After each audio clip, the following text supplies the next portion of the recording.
Hello and welcome.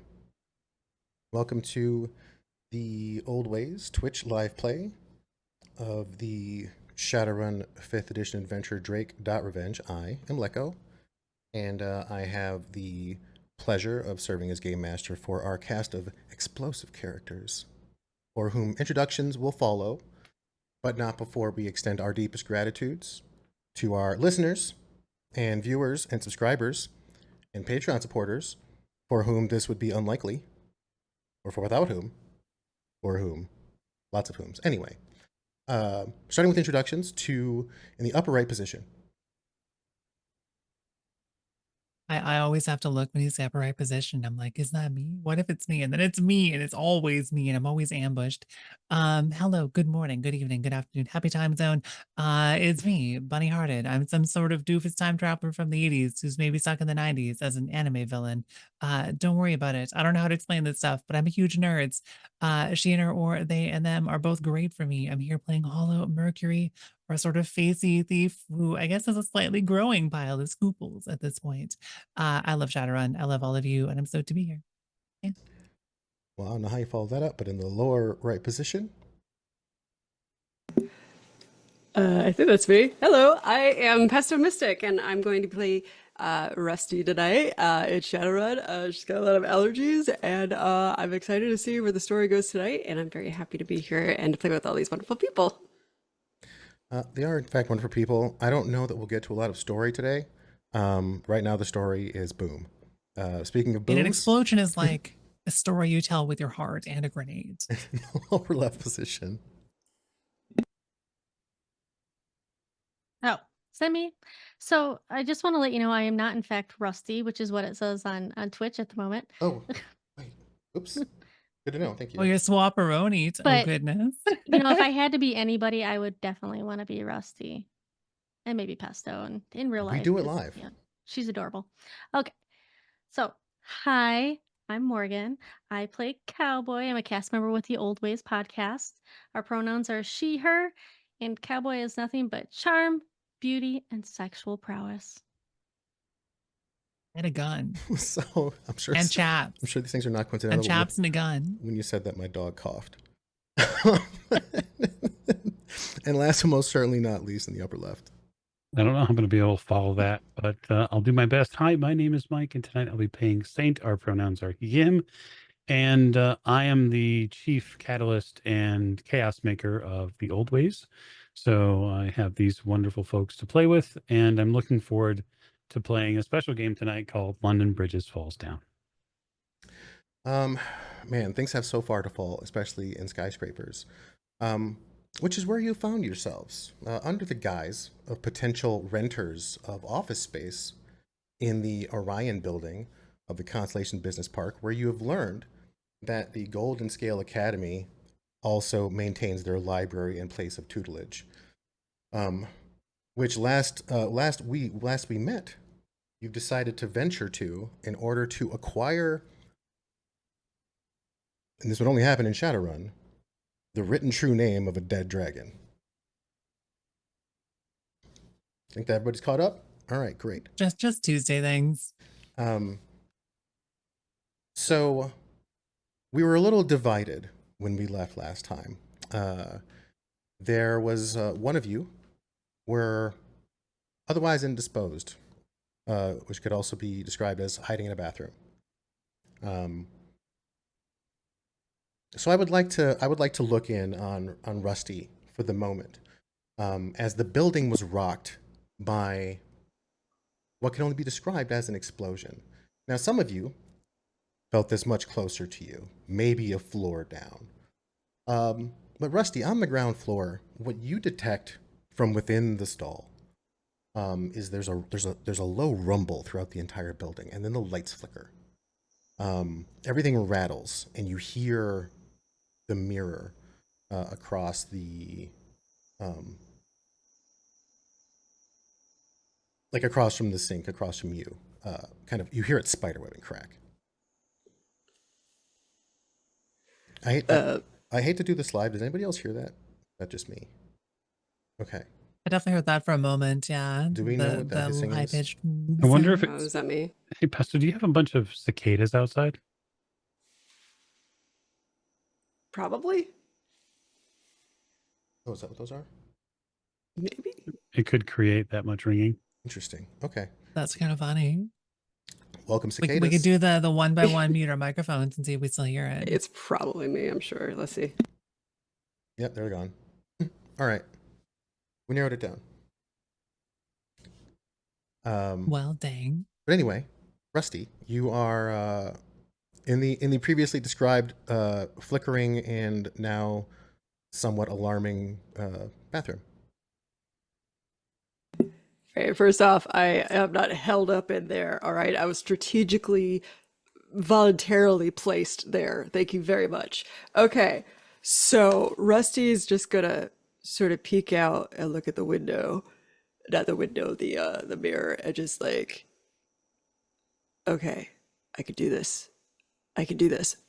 And just go over to the bathroom door, like the door into the restroom, and peek out. Just peek out. You peek out into the hallway. As you do so, the flickering lights in the bathroom go out. The hallway lights go out. And there's like a 1, 2, 3 count when red emergency lights come on, kind of in the hallway. So now it's kind of dimly lit and red tinted. And you hear what sounds like the fire alarm start. The siren begins to wail, like it's building. You can hear it winding up. Well, that's perfect. I think Rusty is going to go exactly where anybody should go. That is to the security door that was in the lobby up front. It's actually in the hallway off the lobby. You don't even have to go all the way to the lobby. You leave the bathroom and begin making your way to the security door. As you get there, it opens. And you see a man standing in front of you, dressed in what looks like a maintenance uniform, like a one-piece work jumpsuit. It's got the words Constellation Office Park like on a little badge on his polo. His name is Tom. He's got glasses on. He kind of holds his head. Hey! Oh my God, I'm so sorry, but I think my friend is trapped up on like the second floor or something. I don't know. I don't know exactly what's happening. Do you know what's happening? Okay, well, you calm down. We need to get out of the building. There's a fire. The fire alarm's going off. So the fire exit is this way. Let's go. Okay. And I start to slowly walk there, hoping that he goes in front of me. He does, and he tries to lead you into the lobby. Oh, shoot. I forgot something in the bathroom. Excuse me. And then I'm going to run towards the bathroom. Okay. Can you make me a con roll, please? Oh, uh-oh. If you would be so kind. So let's see how cunning you are in this. How believable is your bathroom story, or are you indeed suspicious? Is con supposed to be a skill? It is an active skill. What am I supposed to roll instead? You'd be leaning on your charisma, unless you have persuasion, perhaps. Well, this is going to be funny. All right. All right. First die roll of the night. It's a success. Oh, cool. As you see him enter the lobby, he looks back to you. Says, "Hey, where are you going?" And you kind of disappear around the corner. Perfect. So where were you headed? I was going to go back to the security door while he's gone. As you go back, you hear it kind of click itself shut. Well, I'll try the door handle. Why not? It appears locked. Mother. It appears to be physically locked. There is also a keypad next to it.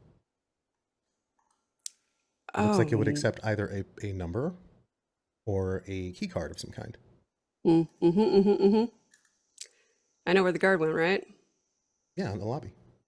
Okay, cool. I'm gonna run into him and try and grab a key card off of him.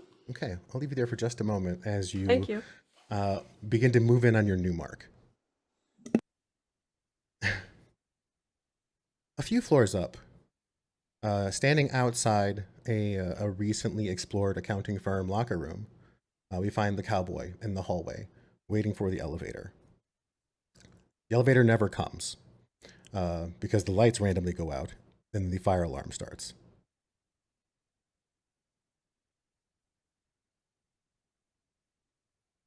You hear Great. commotion in some of the offices nearby.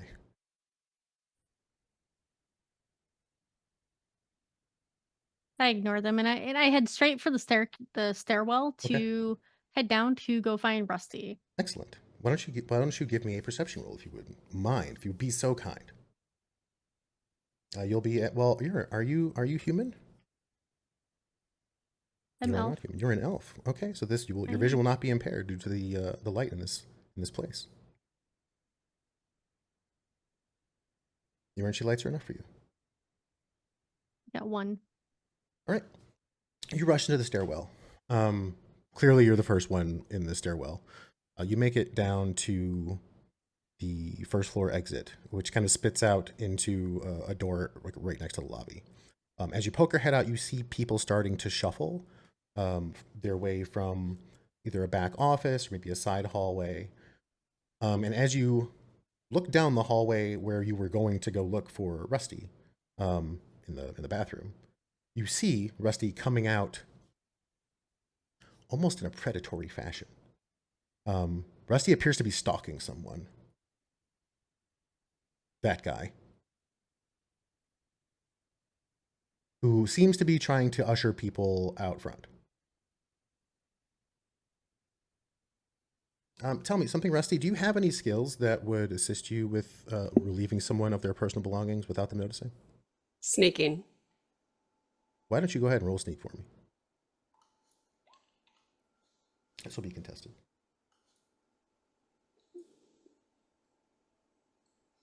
3 successes. Looks like 3.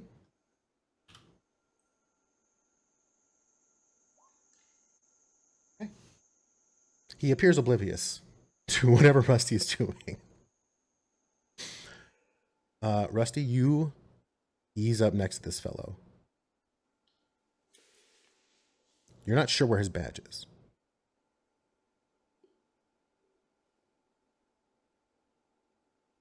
Like, you could take the one on his chest, but you're not sure where his, like, key card is.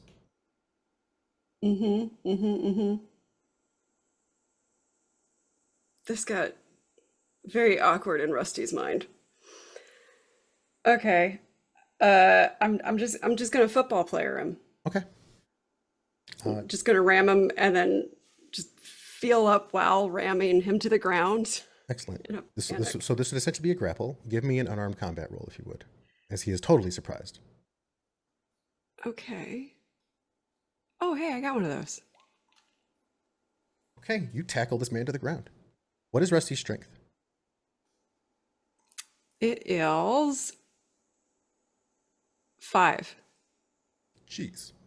All right, you grab this man, and you basically manhandle him. It doesn't take much to wrestle this person to the ground. He's already off balance. And you pat him down, and you find a key card in his right pocket. His right hip I'm pocket. sorry. I'm all over the place. Oh, I forgot something else. And then I'll just kind of quickly dash away. Cowboy, I don't think I need to further describe the scenario to you. It kind of speaks for itself. What would you like to do? I was watching it happen, and as Rusty runs away, I will just leisurely follow behind. Okay. There's lots of grumbling and yelling coming from the fellow who's currently splayed out on the ground. Meanwhile, upstairs in the offices, the floor beneath you rumbles when the explosion kind of rocks the side of the building that you're on. And you hear two things past the explosion. You hear a loud whirring, like a giant bumblebee, approach you rapidly as what looks like an attack chopper appears next to the building. Extending from the pilot side of the attack chopper is kind of an open door where you see a person standing behind what looks like an assault cannon on a mount that is pointed at the building. which they continue firing. Not into the floor that you're on, into the floor beneath you. Oh. It gets very, very loud. The super helpful employee that you were with, who was giving you the tour, is screaming. Good old Maria Munson. Maria is screaming in sheer terror and runs into kind of what looks like the back part of this office space that you are in, and you hear a door slam. Okay, so question. Yep. I'm gonna bet, Mhm. maybe not a whole lot of New Yen, but I'm gonna bet that I'm slightly faster than Maria Munson. Oh, absolutely. No, 100%. Good odds. Yes. And so if Maria looks like she's getting a little sweaty and she's gonna go leap, my guess is that her badge is gonna be real useful to us. Mhm. Especially we would like to extricate ourselves from, say, a building being rocked by Attack rocket chopper. fire. Yeah. So I would like to pluck said badge from her, by hook or by crook. Okay. Well, hers is dressed pretty obviously. So if you would like to try to yank it as she runs by, that's pretty easy. Unless you're going to interdict yourself. No. I'm happy to make a bit of a subterfuge roll of it. She's very distracted. Well, that's good. So would you consider this a technically a sneaking, or like a I don't think I have like a legerdemain or like a. I think you have this. Do you have the sneaking? Is it the sneaking skill group? Is that what it is? Yeah, I mean, I have it. I'm pretty sure that covers like sleight of hand, doesn't it? If it does, I'm down. We'll double check. Is it palming? Or whatever the word is. Yeah, I think it's technically palming now in 5th. Okay. Let's look quick review of the active skill groups.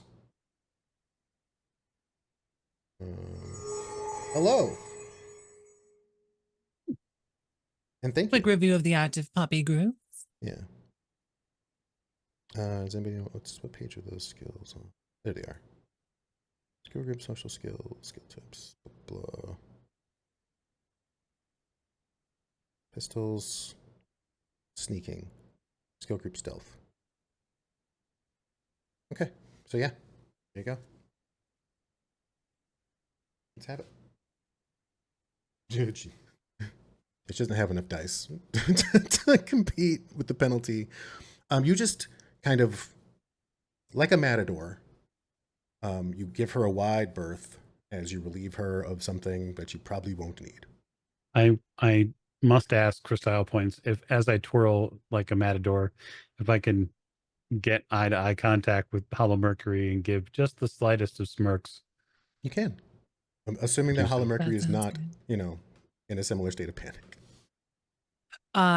Unfortunately, Hollow Mercury is combat paralysis, and this sounds like combat. So she needs like about half a round of initiative to stare like a deer trapped in headlights. When you smile at Hollow Mercury, you look into the eyes of someone who hasn't really caught up yet. Oh, I'm snatching her wrist or elbow so that way I can propel her forward. Yeah, she's gonna like pause for like a full second, like halfway through a very excited conversation, just like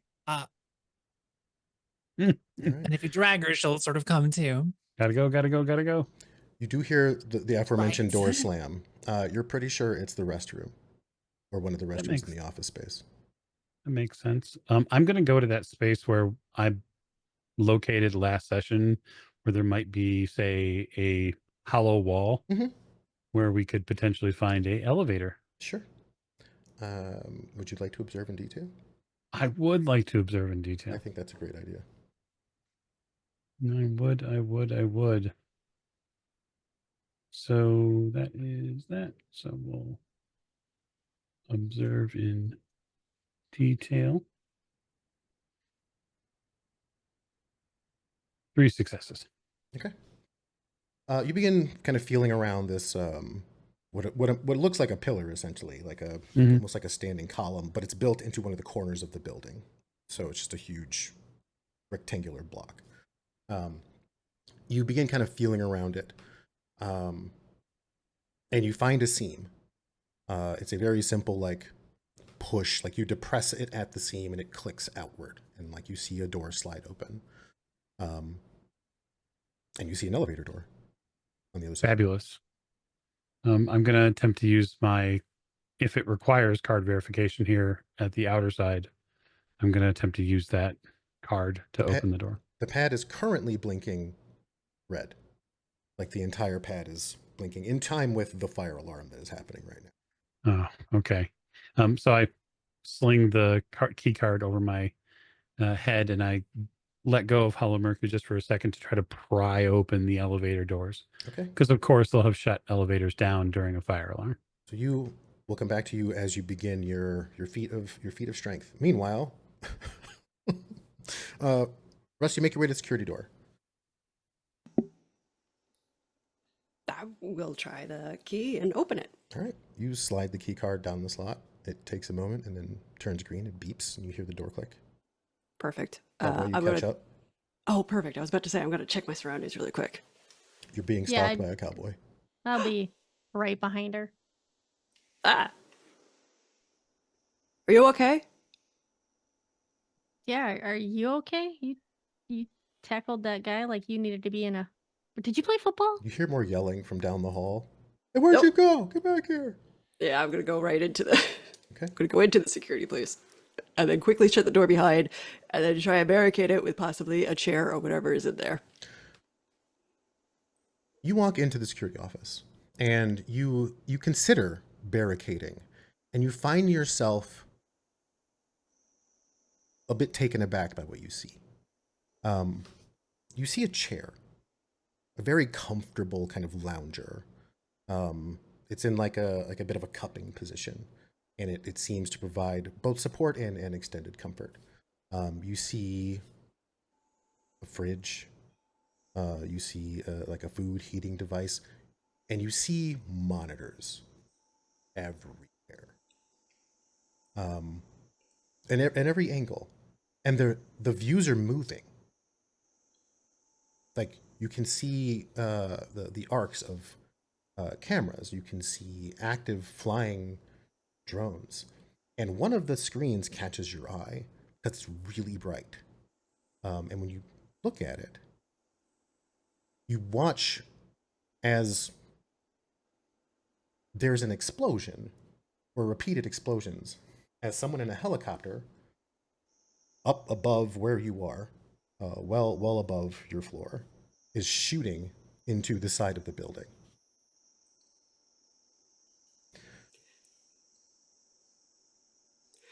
Do I locate Hollow Mercury out of the monitors?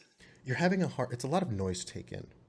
Okay. And when you look back to the chair, you see something that might help you. You see a data cable. Hell yeah. That's built with a rigor adaptation. Okay. Plug on it.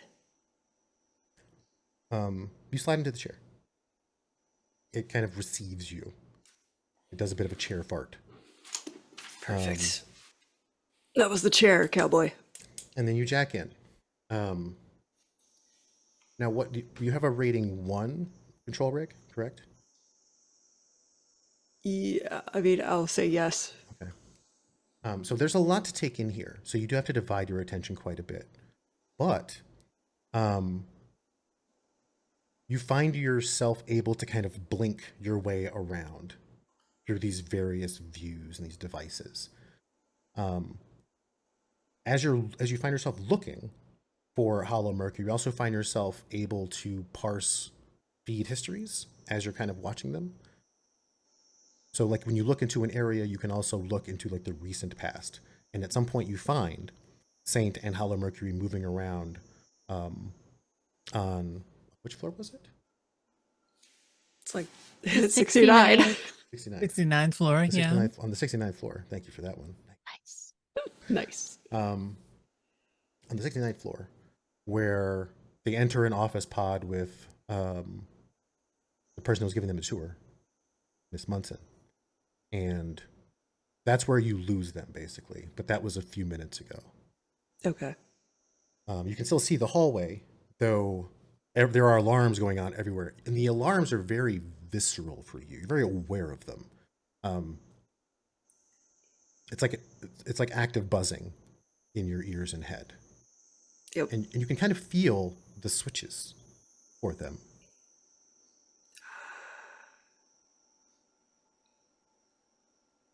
I turn them off. I would turn them off, but I don't want to turn them off. I like everybody else thinking that they get out of the building. What's up? Well, just a moment, Cowboy. You hear a knock. There's a little bit of pounding on the outside of the door. You can't really hear what's going on out there, but you hear a little doop doop doop doop doop doop doop doop doop. Can I like Can you what?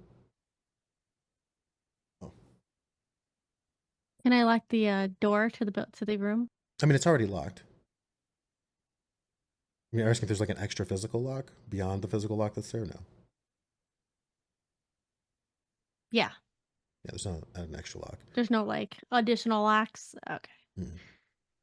Mm. Yeah, I won't open the door, but I'll be like, yeah. I'll leave you there for just a moment. Mike, I'm going to need a strength test from you. Yeah, that seems pretty reasonable. Are you using anything for leverage? Yeah, I guess it depends on how. We didn't really get checked for weapons on the way in, and I'm a security contractor. Sure. And so I'll pull out from the bottom of that 3/4 coat the katana I took from the building, the underground space. The bunker, sure. Okay. Yeah. I'll use that as leverage. I know for a fact it's fairly hardened. So does that give me any It removes the penalty that you would have normally. Oh, okay. You're using an effective tool. I like that. If Mercury comes too, can she assist? Like lean on it and do a little additional push? You can. You can roll your strength to assist. Sure. That'd That be is great. 1 die. Go ahead and do that. I may edge that roll, but I sort of like the idea of Hollow Mercury using her body weight to sort of push things over. All right, I'm gonna edge. Okay. Edge. Save me. 1. All right. You begin pushing. You're like, wow, this is a pretty sturdy elevator. And then Hollow Mercury comes behind you and also starts pushing, and you both kind of think, wow, this is a really, really sturdy elevator. And you kind of give it an extra heave, and you feel the wrench of the resistance of those gears holding that door shut finally give way as a space is created. It's about 6 inches of space, but it lurches open. Enough to get a body part or two through. Yeah, opening it slowly from there is not really a chore. Yeah. It's not really locked into place anymore, but you both are kind of shoving at the door. Okay.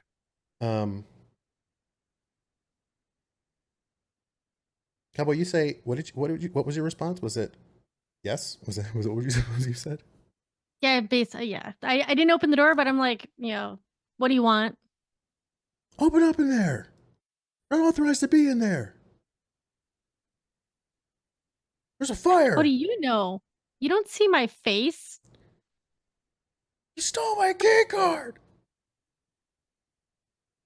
I don't know who you. I don't know what. What? I can't hear you Hey, over the sound open of up the alarms. Open up this door. You hear like clicking on the keypad. Rusty, your space, like you're the space that you're in, you're also very aware of the physical pieces around it. And you feel someone kind of imposing themselves into your physical space. Someone's offering you a code and saying, "Hey, this code should work. Open the door."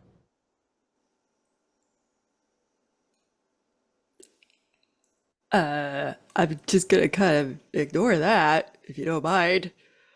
And just keep looking around. Is there something that maybe I could use? Is there some sort of electrical thing that I may hack potentially? To do what? Well, I would like to, or maybe I just want to get a good look at what is rumbling the building. Okay. I guess I'll go with that. So you'll be rolling intuition plus sensors. So intuition plus 4 dice. Okay.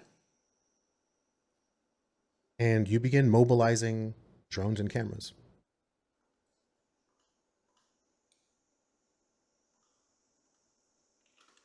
Whoop.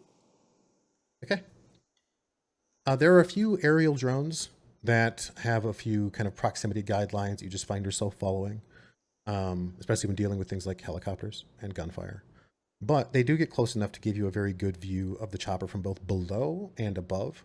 Above, there are cameras kind of looking down the side of the building that allow you to see the situation from the top. There's one mobile drone that's kind of hovering, maybe 3 stories below where the helicopter is. And there are a couple of ground drones that have long range cameras that are able to spot it as well. Okay. The aerial drone is not armed. Both of the ground drones are. Okay. So the situation is this helicopter is shooting at the 68th floor. The 68th floor, as far as you can tell. It's a lot of gunfire. It's a very Okay. large gun. Okay. That's not all you're seeing. Whatever is in there is fighting back. The helicopter is getting peppered with what looks like balls of fire.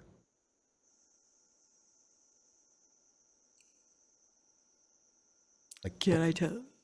Go ahead. Can I tell who's winning at the moment? Not really, no. Okay. And whoever that pilot is probably pretty crazy. You can make out the person firing as well. They appear to be a sizable orc male, wearing what looks like tactical gear, and is kind of gleefully firing this massive assault cannon.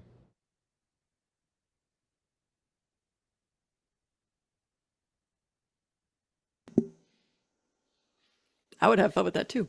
Okay. You hear more banging on the door. Meanwhile, upstairs, you all get the elevator shaft open. What is your plan? I will Gonna see take if a deep breath and jump. see if Mercury's recovered. That's a You long way probably down. you don't want to jump Light body, 68 floors. traces walk. Let's do it. How far down are we talking? 68. 1 floor, isn't it? 68 stories.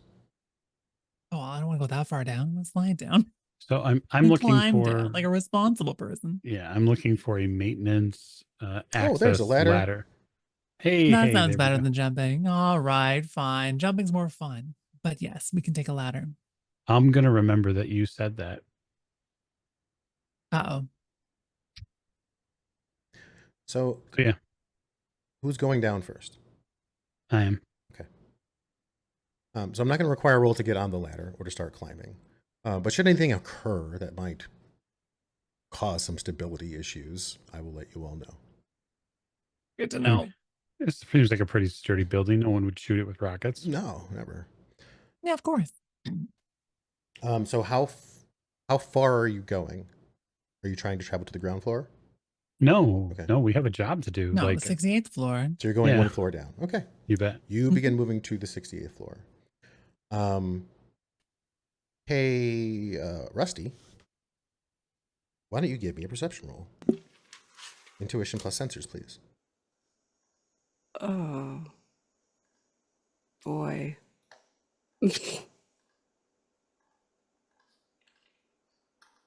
Excellent. Outside the office, you hear more banging. You hear people saying things like, "Break this door down."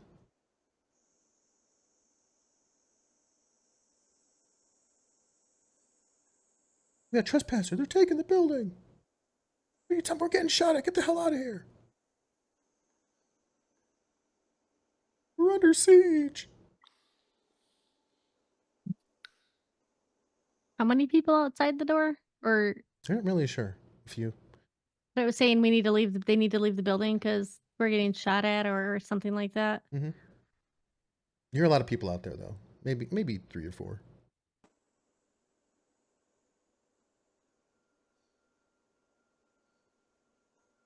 We'll give it a few more minutes. Okay. Then maybe we'll open the door. All right. They continue banging. As you all, so Saint, you make your way to the 38th floor elevator. You see the sign. This is 38. 68. Or 68. Sorry, 68.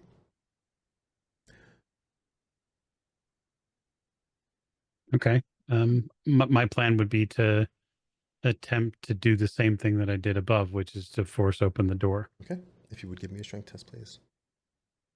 We should be as quiet as we can be. Yeah, no, I'll try to do something so the way it doesn't go over the explosions. Sounds good. It doesn't budge. You slam the sword in and you begin pushing. That is when you both feel the chute get rocked. I need you both to make climb tests. Oh, craves. Okay. As you hear explosions like directly outside, whatever that wall is. That does not sound ideal. So is there an active skill called climb, or would this be gymnastics, or It's in the athletics group, I believe. Or feels like maybe gymnastics then? climbing, sneaking. Well, gymnastics would work, sure. Yep. Specializations, climbing. Yeah, gymnastics, perfect. God. Okay. One success. What terrible. One Excellent. success. You all hold on for dear life. You don't fall 16 actually. stories. They're not playing around. Whatever's Okay, going this on. this isn't a jump, so light body doesn't give me my +2 to it. Never mind. I mean, if you want to start falling, it would help. I mean, well, that's a problem. That's a whole different problem. Okay. Rusty, you pick up movement in what previously was you were kind of able to ignore as a secure location. There's movement in the elevator shaft, and Oh, you find a camera pointing down the side of the elevator shaft, and you can see Saint and Howler Mercury at the 68th floor elevator door, holding on to a ladder that's kind of shaking. And there's a sword sticking out of the elevator doors, which is what your sensors picked up. oh boy. All right. I would like to, if potential, probably get into one of those aerial drones and sort of somehow push back a little bit on the helicopter. I want to like get this fight a little bit further away from the building. Okay. Make me a pilot roll. Okay. And add the mod. I think the mods for your VCR, it's like +2 piloting dice. So, you're like gonna using you're my gonna- pilot seal. right. Okay. Right? Yes. Okay. Okay. Cool. So if you're trying to drive it away, are you trying to get inside? Are you trying to like what is your? Because you're pretty sure if this thing hits a chopper blade, it's going to get blended very, very quickly. Oh, I see. Sorry, I was trying to. There was one aerial drone below the helicopter as well as above, right? All right, I would like to get the one below it. There's a static camera above, so there's one drone below. Oh, perfect. Okay, yeah, I would like to take the like drone that below it and then like kind of, tip it a little bit at the gunpoint. So you're crashing into it. Yes. All right. Now I know. Like I said, Rusty does crash a away. murder. All right, gonna make a pilot test for the pilot of the chopper. Let's see how well they handle. See if they're as crazy as Rusty. Thanks, Saint. I know my team.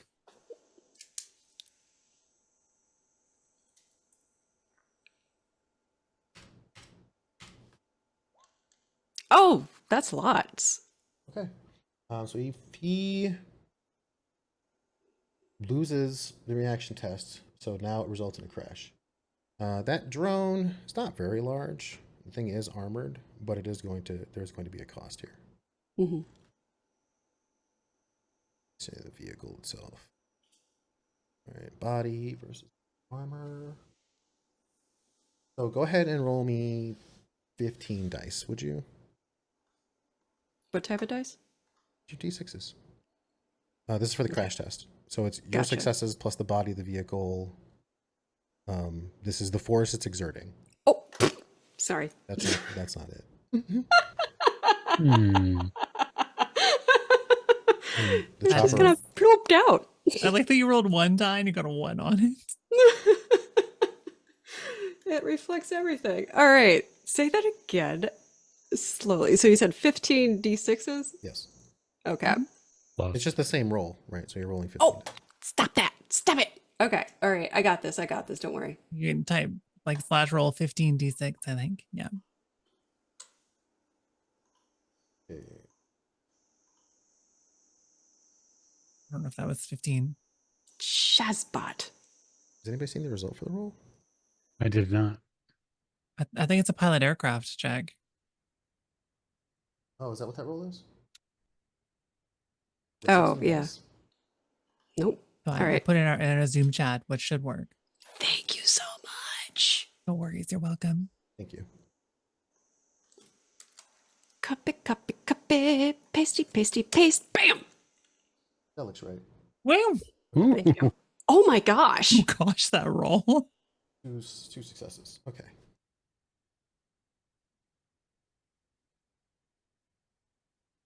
So this is a situation. If you wanted to roll edge, like if you wanted to spend an edge to reroll failures, that is quite a few dice to attempt to reroll and achieve more failures on, if you would so choose.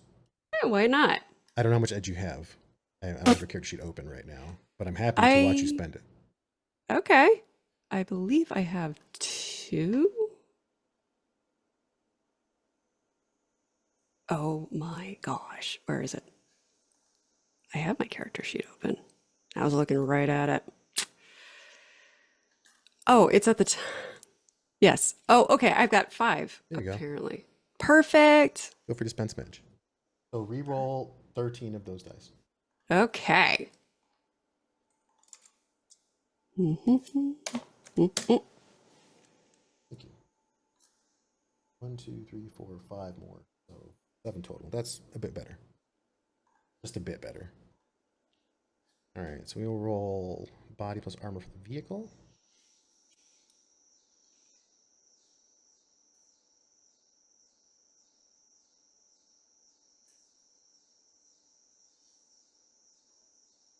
Oh, that's Groundcraft.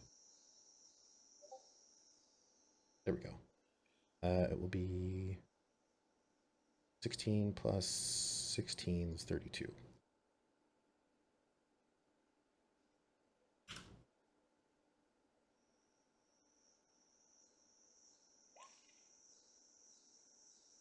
Just Okay. vibing with the cicadas. So you fly this drone into a Nissan Hound, right? A full-blown military rotorcraft. It hits it hard and explodes, and you watch the rotorcraft take the hit and barely veer off course. The camera looks down into the cockpit, and you see what you could only describe as a maniacal pilot. You see a dwarf who has like this kind of red shock of hair that's coming off of all sides of his head and his beard that kind of sits atop him like a mane. He's got a pair of dark, smoky, kind of filthy goggles on. He's not wearing a shirt. There are a number of cables coming out of his head, and he's like face and body are war painted.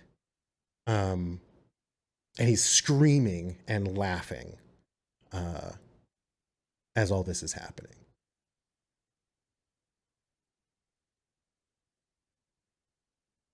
And as you look at him, you can see like all of his teeth are also kind of chromed and sharpened.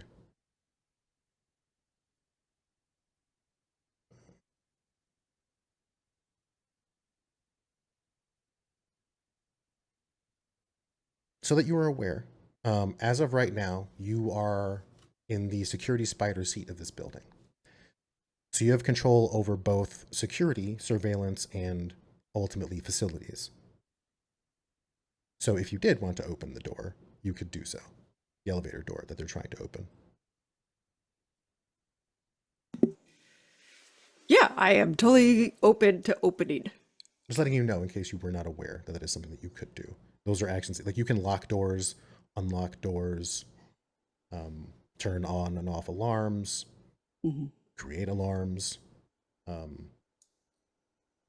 Anyway. Cowboy, they're definitely trying to get in somehow. There's banging on the outside of the door that isn't fists anymore. They're trying to use something to force the door open. Right. Are there any weapons in the room? Because I'm Just you. sweet. Give me a so what I'll perception roll, do- please. Oh, a perception roll? Yes, intuition perception, yes. I mean, I am a weapon.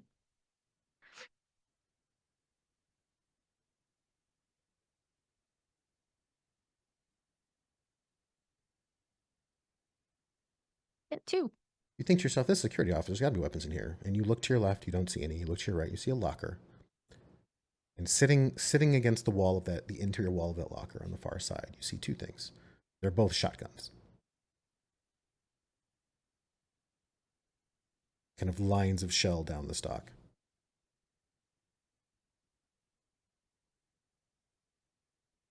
So no, Okay. Yeah, let's do it. Grab it. They're locked. Oh. Well, that's just a problem. I don't have anything for lock picking. However, could I use escape artist instead? Probably not. You kind of rattle against the cage. I feel like Rusty has something to say. Can I open that for my friend? You sure can. Sweet. You kind of bang your fists against the door, and the light turns green and opens. Look over at Rusty and wink at her when I open the door. Ah, and light comes out, and My question is, are you grabbing both shotguns? Well, does one have a strap so I can They both have straps. Oh yeah, baby, I'm grabbing both. Okay. Just say Cowboy's got 2 arms. We're gonna Scarface this. Until you fire one in each hand, and then you got no arms. But Say hello to my little friend. No, I mean that would be so cool. Now, we haven't really talked about shotguns a whole lot, but we will get into the nature of spread when that happens, especially at close range in things like hallways and doorways. Well, out of curiosity, Yes. is that gonna fall under automatics? No. The long arms go. They're long arms. Oh well, funnily enough, that's the only one I don't have because I have automatic rifle. Can we retcon that and make those automatic rifles No. or assault No. rifles? No. This is an office park, lady. What do you think this is a podcast? Get Can't a couple of retcon mini stuff on guns. live Wait, stream. can you edit that? Yeah. No. Nope. Enjoy your shotgun. Make the All right, make the fine. miniguns I'll in do post. it. Doing it live. Can we make that an Ares laser, by the way? MP laser, please. All right. The elevator door opens, as if by magic, as if desire has a way of making things happen. It sure does. As does feeling like you're gonna fall to your death. How are you planning to fight your way in? The door. I can be I real mean, sneaky. The door opens, and what you see, you basically look out of the elevator. The first thing you see is obviously the chopper moving back and forth in front of the windows, which once made up the outer wall of this, what looks to be kind of elegantly decorated library, museum, show place, right? Sure. You kind of have to duck your head a bit because there's debris flying everywhere, and pieces of the ceiling are coming down. But opposite the helicopter, you see a person move with kind of inhuman speed to avoid an assault cannon shot that causes like the tiles to erupt near its feet. And as it slides across the floor, you see it stop long enough for you to make out a shape. And it looks like a person in maybe some kind of robe. You watch them rear back a hand as if they're going to throw like a football. And you watch flame swirl about the air and form a ball, like what looks like a solid ball, which they fling at the helicopter. You watch it kind of spill over the side, and you watch the helicopter get rocked by the force. You watch the person piloting the minigun, not the minigun, the assault cannon, kind of brace themselves and hold on. This is the exchange that you walk into. Yeah, this is like a heavyweight fight.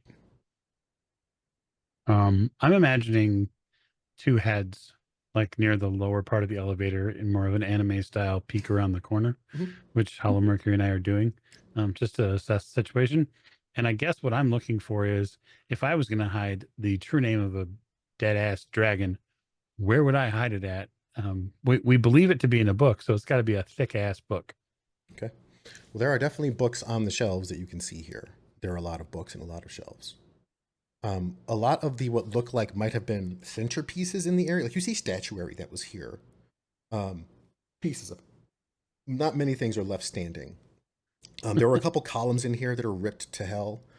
There are likely display cases. You can see there's glass everywhere. There are short walls that look like they've kind of been obliterated by this madness. And when there's like a breath, right, as the person seems to kind of look to you. You watch them kind of turn behind them. And you kind of look upon the face of a young man, maybe in his early 20s. Kind of swarthy in complexion, kind of slender of build, and slender and swarthy, so Nyarlathotep. Yeah, kind of. You see, yes, not an old god, but a young man. That's good. Who looks at you kind of wide-eyed.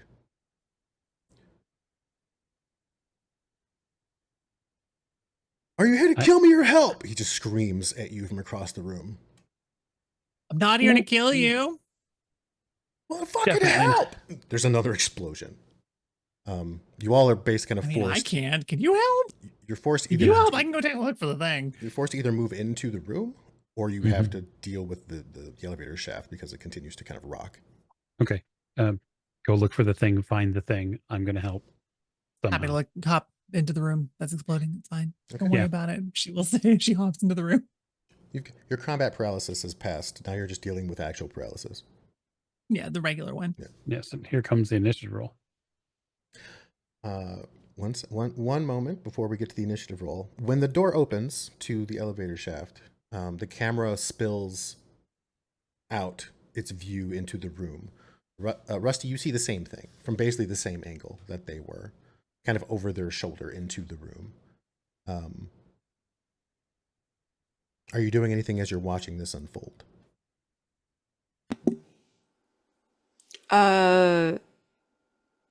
The answer should be yes, but I don't have an actual answer for you at the moment. Okay. We are going to roll initiative now. And this initiative is going to take place across 2 different floors of this building. Well, that's going to be wild. Yeah. So, let's get to rolling it.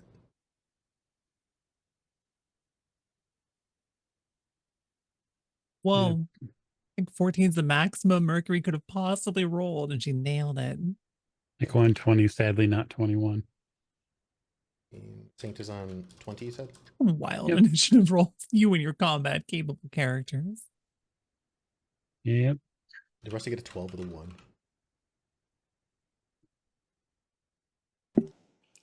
I guess. Sorry, I don't know what's happening. What's your initiative? Okay. Actually, it's not. You're rigged in right now. Okay. So your rig initiative should be at least plus 1d6? Plus 2? So it should be that plus 1d6 plus 2, I think, is your initiative right now. Okay.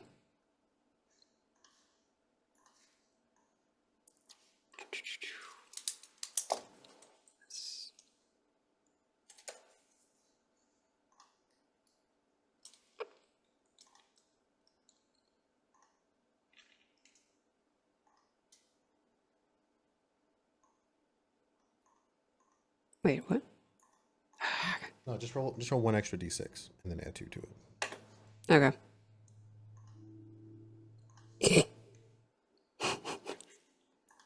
So 18. Cowboy.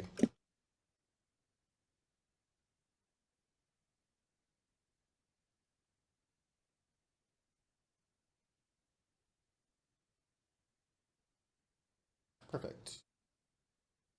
All right. Yeah, I got 10 plus 2d6, so I can roll. Right, so roll 2d6. Oh. Let me do that again. I'm sorry. No, you're good. Then I'll roll my 2d6. You don't need to roll that. That's just 10.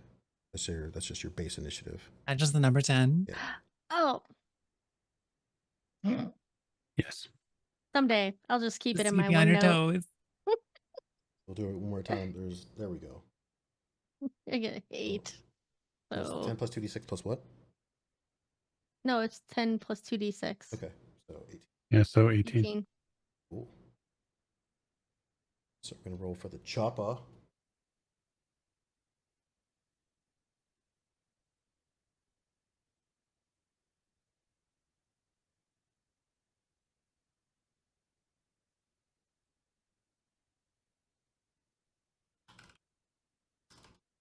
Chopper goes on 22. We'll roll for the gunner.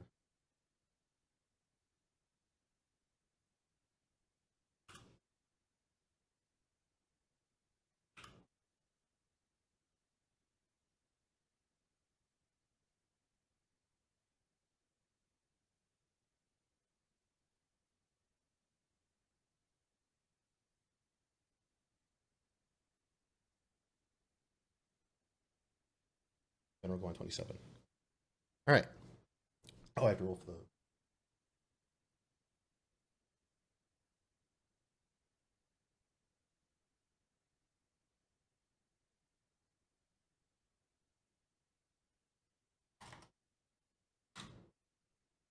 On 16. All right, so on 27, the gunner is going to take stock of the room.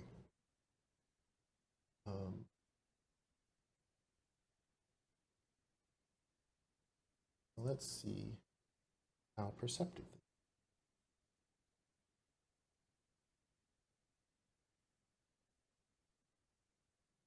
Okay.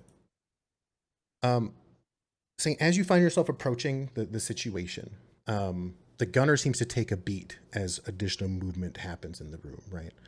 And you see them kind of pivot their gun away and take a good hard look in the building. And you watch their eyes kind of float from this person that they've been dealing with who's whipping fireballs. And when they land on you, what you see is a look of recognition. You don't recognize them, but when they settle on you, there's a level of certainty that is kind of knowable. You know they've seen you before. I don't imagine I know who they are. Not necessarily, but it does look like an orc with an assault cannon. You can take that for what you will.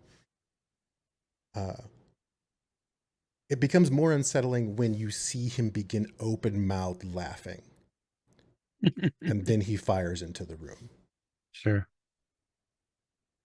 There is a choom as the round gets fired.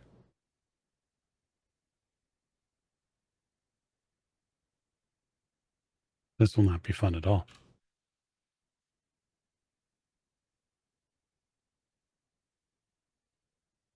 There's an explosion. So you are not being directly fired upon. There's a detonation that is taking place near you. So you may feel free to dodge it. You are not at ground zero for the explosion. It happens a little bit away from you. So you're dealing with 4 of those successes. So you can avoid it with a gymnastics roll, or you can opt to, I don't know, tank it. I'm definitely not tanking it. Okay. I have 2 successes. Okay. Will not be able to dodge all of it. That's fine. So you'll roll body plus armor, AP -1. So. Okay. When that shell hits, you feel flak hit you. Like you feel shrapnel. Yep. And you are soaking. Hold on, I'll get you a damage in just a second. Actual number.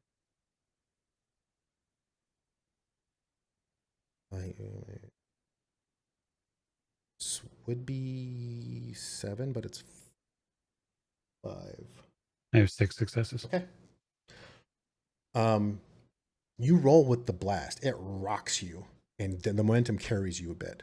You stand on your feet, but it kind of sends you reeling, and also in the opposite direction. Like you seem like you wanted to go left, it kind of sends you right.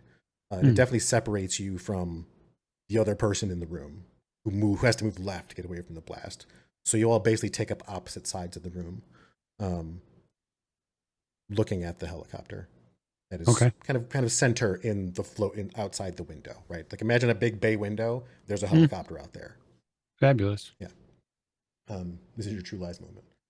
That was the shot on 27. We'll see them again on 17. Chopper itself will need to do some correction. Actually, he'll just reserve his action and cover. Have to do a whole lot right now. Saint, it is your nerves catch up to the situation at hand.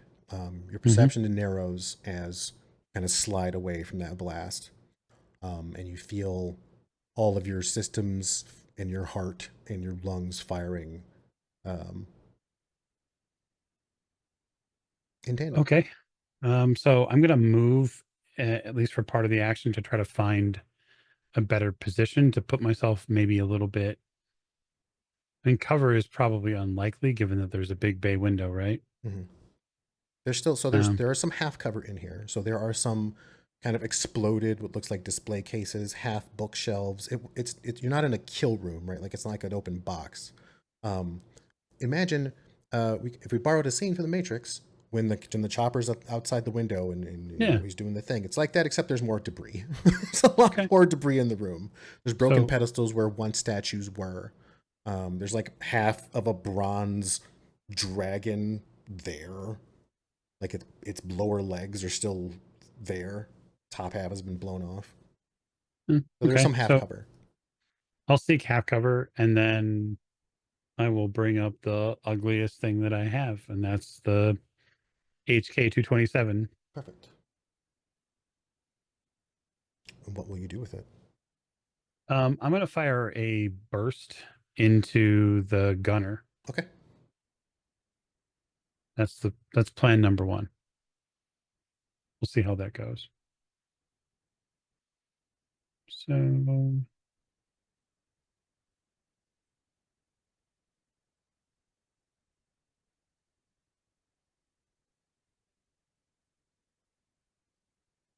So burst fire, I believe, is a simple action that it just can't be combined with another attack, right? Because it's burst.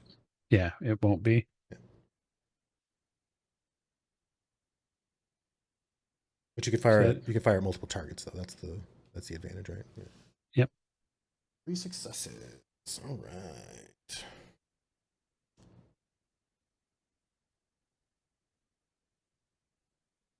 Let's go plus attribute. So defender gets reaction plus intuition plus or minus modifiers. Right.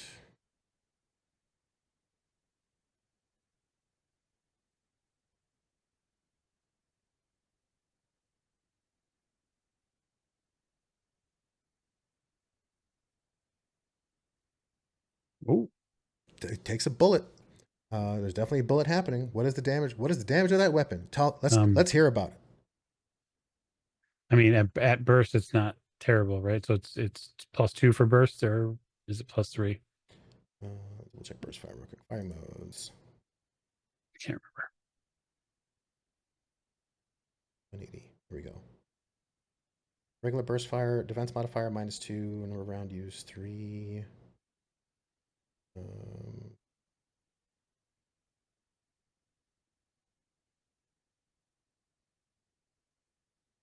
Why? Why is this difficult? Where's the part that says how much damage it does? Fire mode, type for attack animation, defense and fire, blah blah blah. Does it just add to the damage code of the weapon? That's what I thought. Yeah, it would just be +2 because it's 3 bullets. That makes sense. So Okay. yeah, damage code +2. So it's 9p, AP -2. Okay. MP you net. So well, so we don't net. It's successful. It is not a glancing shot. So 9, and you said -2. Yep.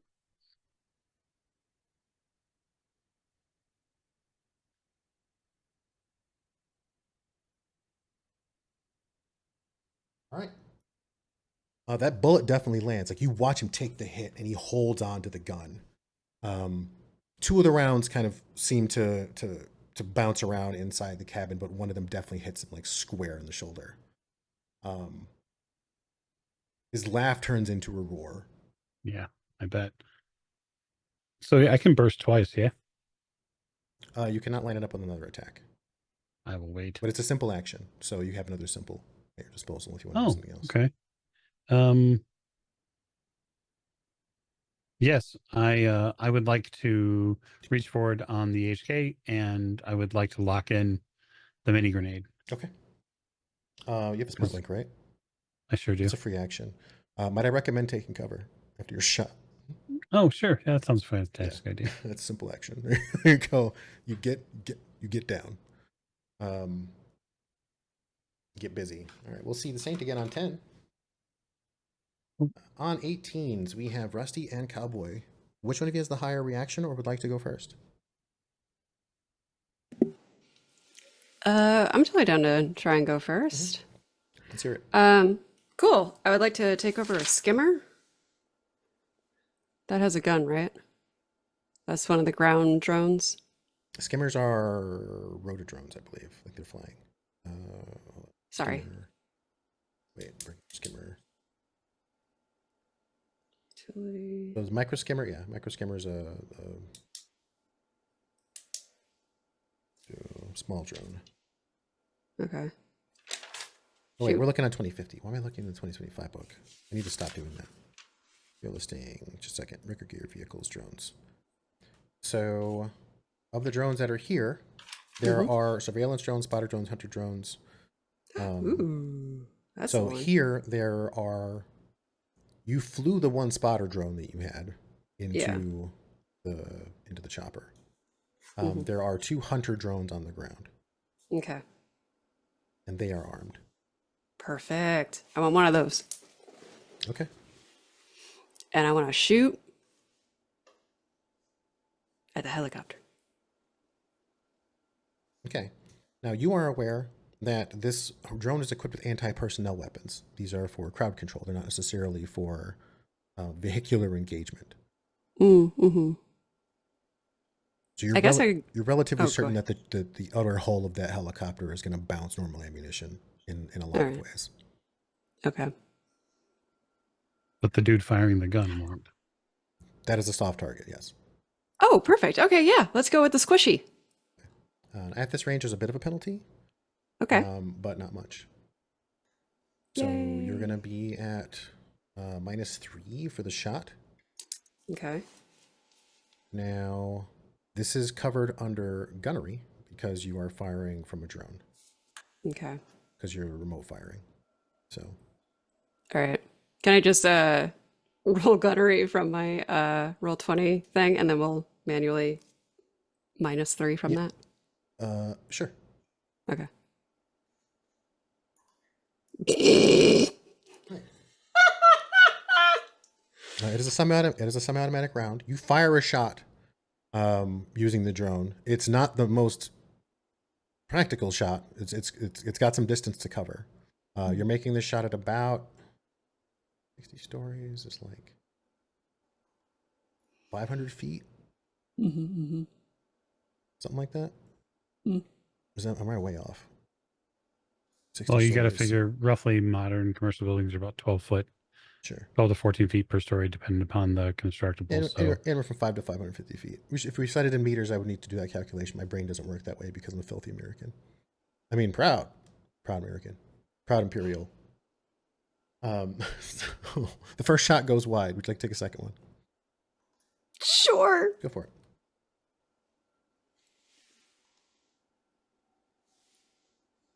The second shot he will go to react to, as the first one kind of makes him go, "What the hell?" Wanted my presence known. That's all. Excuse me, sir. Let's see.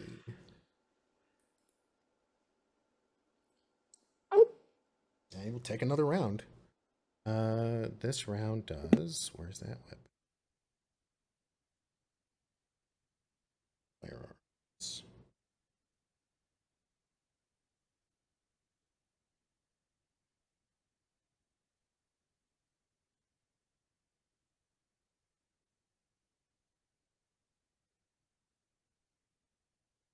Damage code is 6p minus 1. So with minus 6p with minus 1 AP. So you net 2. All right. Let's see what it looks like.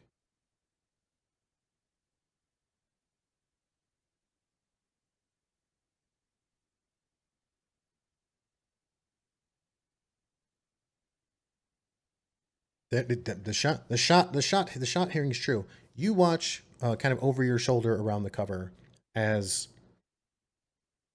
this fella takes a bullet from the ground.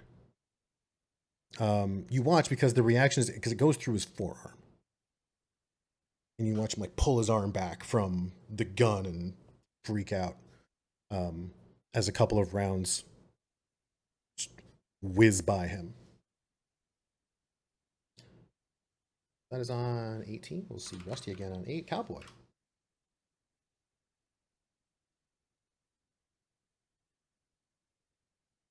The door shakes hard. You watch the seam start to kind of rattle a bit. So I have the skill called security procedures. Would I be able to utilize that to try to bluff my way out of the situation and, you know? So I'm pretty sure it's a knowledge skill. So what it would make you aware, here's what, you go ahead and roll logic security procedures, and I will tell you what you understand about what's happening right now. Okay.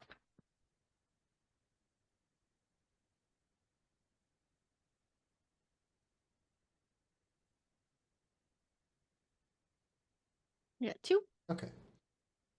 So based on your assessment of just kind of this building's level of security and what's going on here, you know a couple things.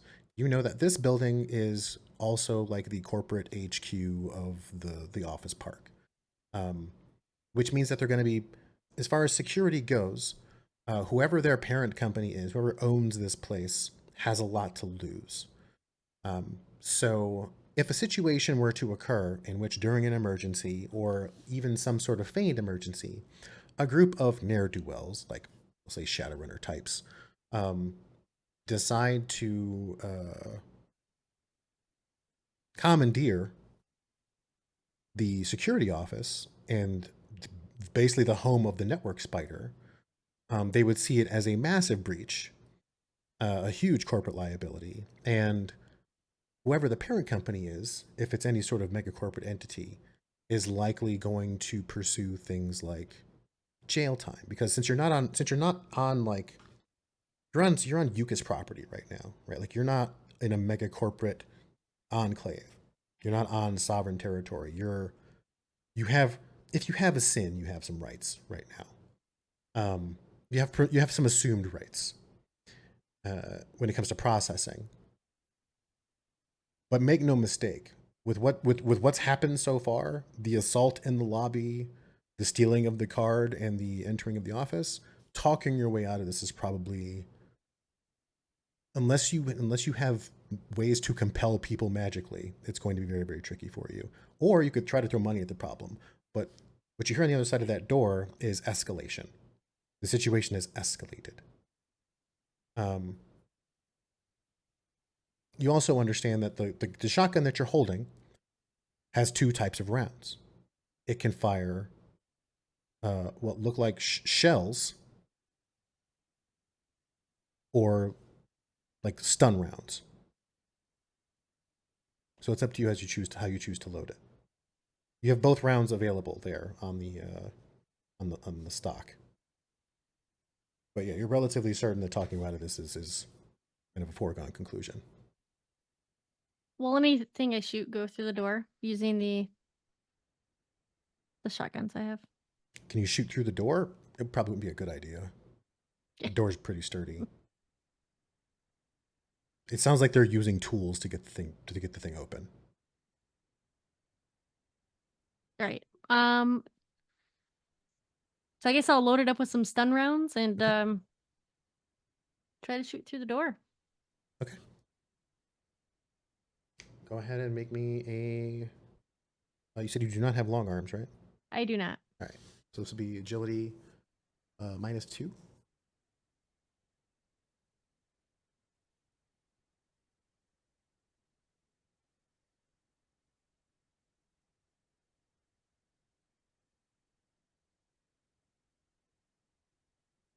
So I did subtract 2 from my dice pool, so I rolled my 6 instead of 8, and I get 2 successes.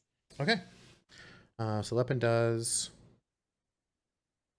This is a Defiance T250. It does 9p.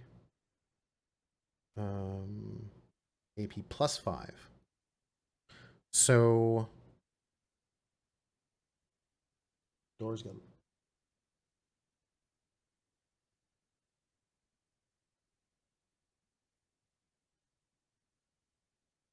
So it's firing flechette rounds? Well, it's right now. Well, she loaded with shock rounds. Yeah. Yeah.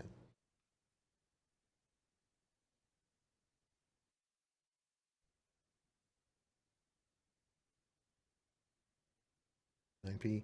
You put a nice hole in the door. It doesn't blow all the way through, but you're pretty sure if you hit it again, you could probably shoot through this door. It is a semi-automatic weapon, so you can choose to fire it again.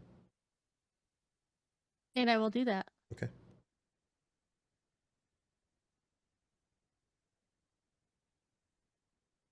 I get 3.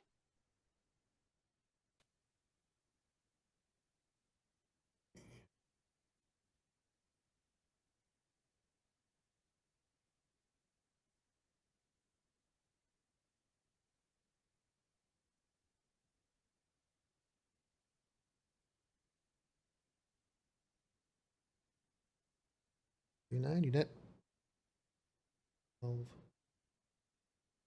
3 more. Yeah, you punch a hole in the door. You hear shit coming from the other side. As the holes. It's kind of it's like this big. It's about face sized. So that happens. So on 18, Cowboy blows a hole in the door. We'll see you again on 8. On 14. Actually, the gunner goes again on 17. I will salute and sad. It's low initiative. Almost. That's all right. The gunner has taken some bullets, and he's not very happy about it. He shouts something to the chopper pilot. It's she's shouting over a chopper pilot. You can try to hear it if you want to. I don't know if you have like ear dampeners or ear enhancers, but there's a lot of noise right now.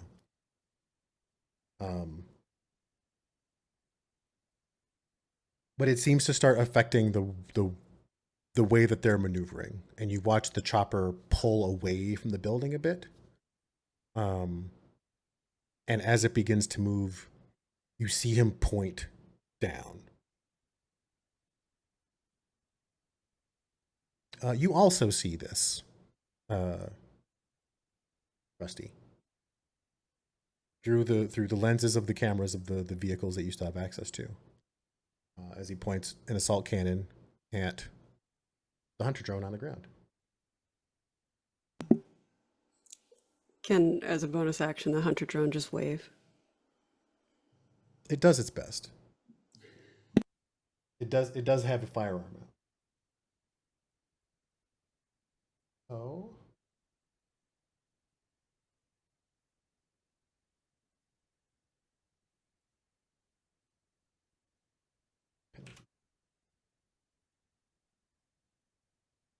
You can make a piloting roll for that drone. It is at a -2.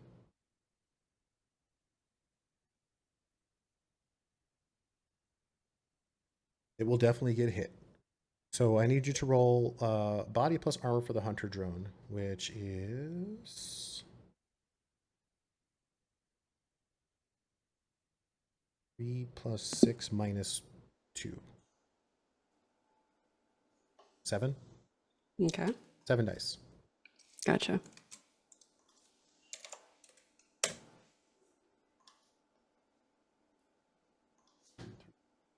Three successes. Mm-hmm. So something happens. You watch the shell come down the pipe. You watch it fly into your face.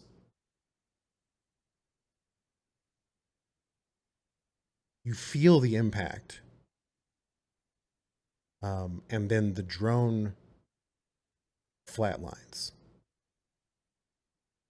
And then you need to make a willpowerless body roll. As you take biofeedback.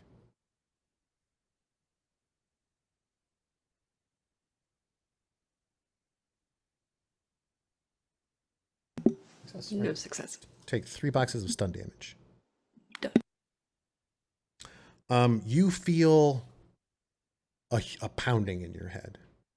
Cowboy, you in the room, you see Rusty's body jerk and you grimace and like kind of get rocked by some unseen force. You watch like a spurt, like a spout of blood kind of shoot out of Rusty's nose onto one of the monitors. Hang in there, Rusty. That was on 17. So now we'll move to 14, which is Hollow Mercury. Oh my gosh, it's a me. Hollow Mercurium. So I feel Mercury's entire plan here is to avoid combat entirely as best as she can. I have an ability called Traceless Walk, and I'm wondering, do I need to activate that, or does that just happen? That's a good question. It's an adept ability. What It's does a it do? stealth one. What does it do? It's just sort of moving very, very silently, leaving no visible traces. Very hard to detect with hearing perception tests, and other perception tests might be complicated too. It's just generally difficult to spot her. So She's worried if there's anyone else in the building. She doesn't want to be seen. Okay. Or So are hurt. you just going deeper into the academy for Absolutely. that? All right. Yeah. Plan is basically to be as sneaky as possible, to turn on astral perception, and then to observe in detail. So you are aware of the fact, I mean, at this point, you've been kind of made aware of the fact that they have the entire floor. So this is a relatively large, like where the fight is happening looks like where some sort of library was. So you move down the hallway, past the fallen double doors that once fighting in the library guided this. Well, the fighting where the window is. Yeah. Where the big windows are. We're going to the most books. So you go deeper into the building. Go ahead and give me your perception test. Should you activate astral perception as well? So you either need to make a perception test or a sense. You can't do both at the same time. I actually did pick up 1 point of a sense, so it could be kind of fun to use it. All right, intuition or sensing if you're going to use it. Yeah, let's do it. I'm gonna do my first sensing roll. That's what I spent my karma on. I took a point of edge and a point of a sensing. Those are important. Do.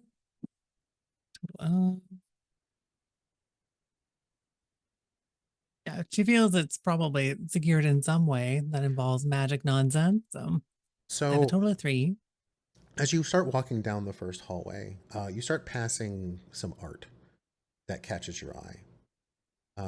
There are some amazing paintings hanging on this wall. They seem to tell a bit of a story, and each one of them has an aura about them that catches your attention.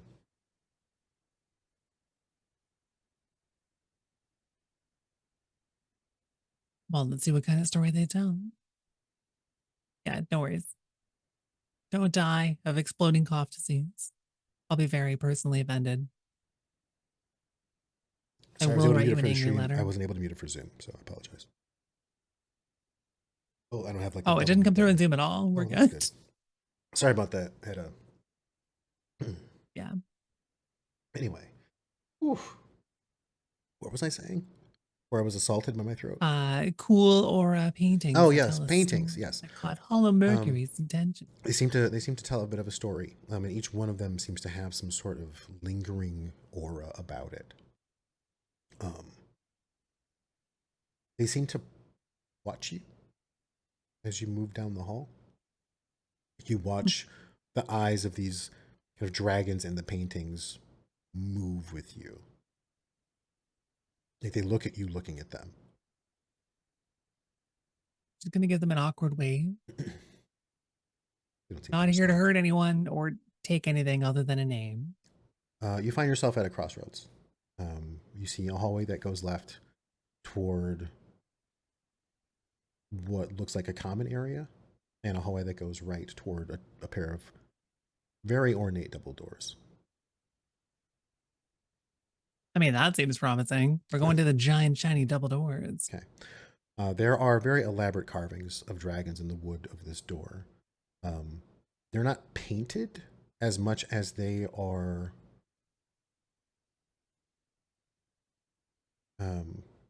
grown like into these shapes and colors and kind of modalities of texture.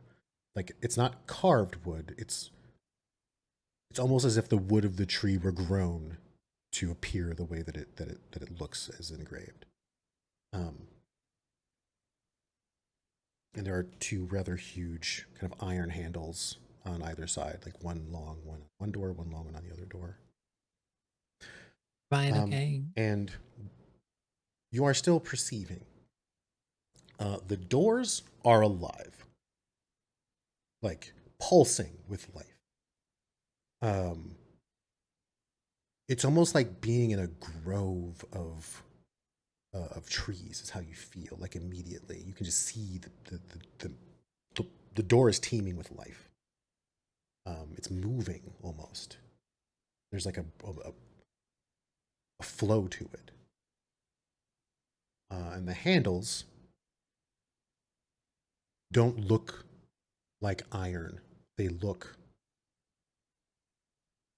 hot. You can kind of feel the heat on them, even though you don't have physically, but spiritually feel heat from them. I'll leave you there. We'll see how Mercury get on 4. Gonna catch fire in my soul. Chopper I on need that to 12 live. will continue to maneuver. We're good there. The chopper pilot will wait until he has to make a roll to do something stupid or dangerous. On 10, we come back to Saint, who is mostly hunched behind a dragon statue as more gunshots are fired to the ground. Question for you really quick. Sure. Has the dude that we came in here and asked us a bunch of questions, has he acted yet? It looks like he is tending to a rather large wound that he has. Oh, that's convenient. You see his focus seems to be on knitting part of his outsides together. Well, it's fancy he can do that. I can't do that. So I'm going to stay focused on the target in front of me because it's probably worth something for me to do that. Now, they obviously fired down very recently, but I would like to fire at them. Sure. And I would like to, since I have an action now, I would like to, I'd like to fire a mini grenade into that helicopter. Okay. because I feel like it deserves it in a real way.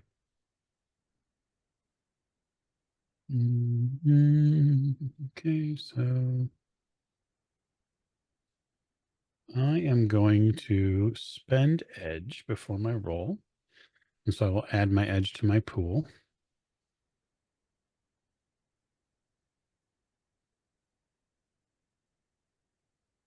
And I'll count the sixes. So I have 6 successes. Looks like I only have 1 6, though. See 1 6. Yeah. So I'll re-roll the 1. You never know what could happen. Nope, it's a 3. What can you Okay. tell me about the explosive that you just fired? Well, I can tell you, Bob, for the players at home, I am using Ares Arms defensive mini grenade. So this is a 10p damage attack. It's AP -2. Blast radius is -2 for every meter. And you can get it at your local store for simply 45 new yen. The moment you whip it out and you fire it, and it makes a very distinct sound when you do.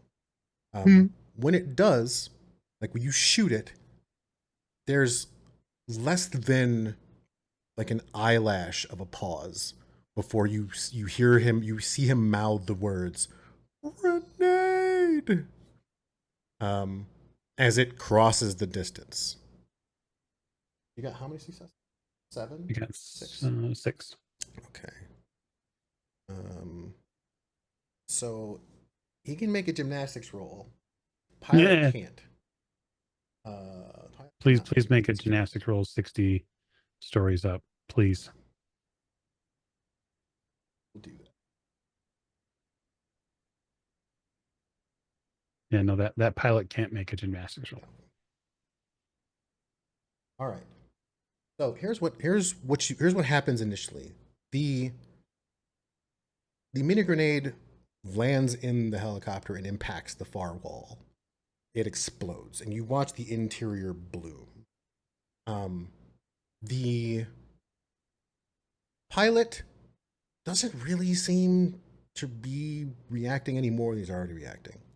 The person behind the gun jumps out of the helicopter. Like you watch them spin away from the gun they were firing and plant both feet against the ramp of the helicopter where they were standing, and they jump toward the building. Okay. The grenade's a simple action, right? Yes. Okay, I'd like to take another simple. Sure. Actually, yeah, I can take another simple one. I can burst at them while they're flying towards the building. Sure. We already took an attack action, though. Oh, yeah, I suppose you're right. Yep. And not in the same action phase. It's a simple, so it's simple action that cannot be combined with any other simple action in the yeah. Anyway, Soon. so you can't burst fire. You could semi-auto fire. Oh, I'll do that. And this guy shot at me with an assault. Like I don't need to justify it. Oh, you said it was 10p. It was 10p attack, right? Yes, 10p, AP -2, and then -2 DV for every meter. Yeah, he doesn't get that.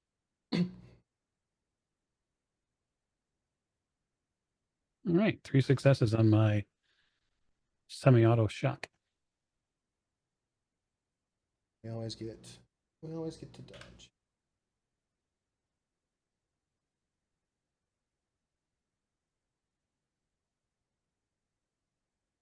All right.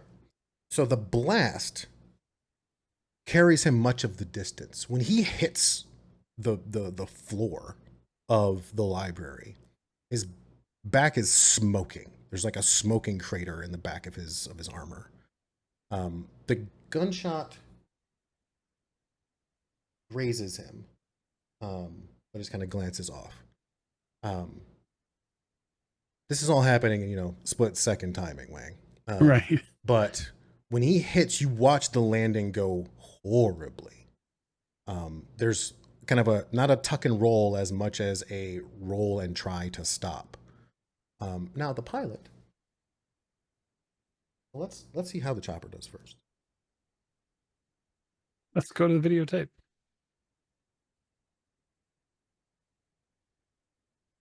AP -2, you said? Yeah. It will only get its body.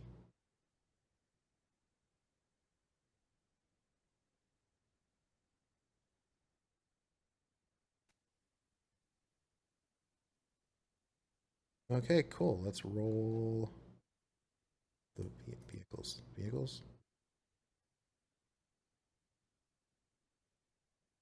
Come on now.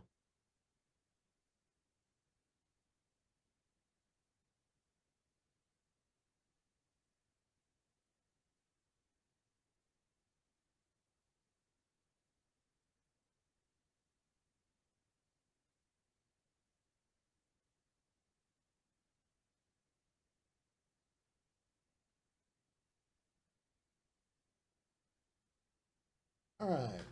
So the helicopter gets heavily, heavily brutalized from the inside. The pilot, body plus armor.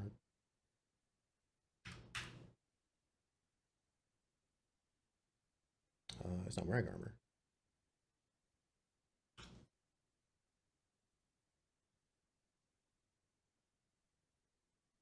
Huh. The helicopter banks hard, right? Like the fireball blooms inside the helicopter, and you watch it kind of pitch, almost 90 degrees away from the building, as fire and smoke are pouring out of the open cabin where the gun is kind of still hanging. You can hear the screams of the dwarf inside the helicopter as it seems to kind of careen away from the building, and then I have to make a piloting roll. Pull out the penalties. Is it -5?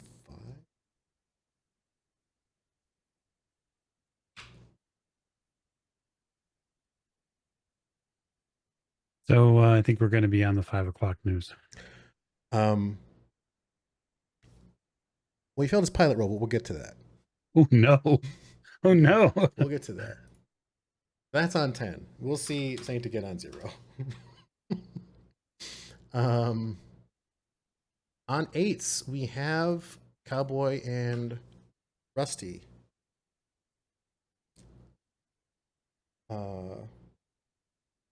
Yeah. Do you want me to go first this time, Rusty? All right. So,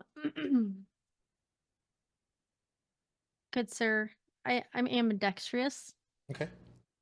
So, am I able to shoot both shotguns at once? Well, if they're not really built for that. They're not really built for you to like dual wield. Like to really. be like, Okay.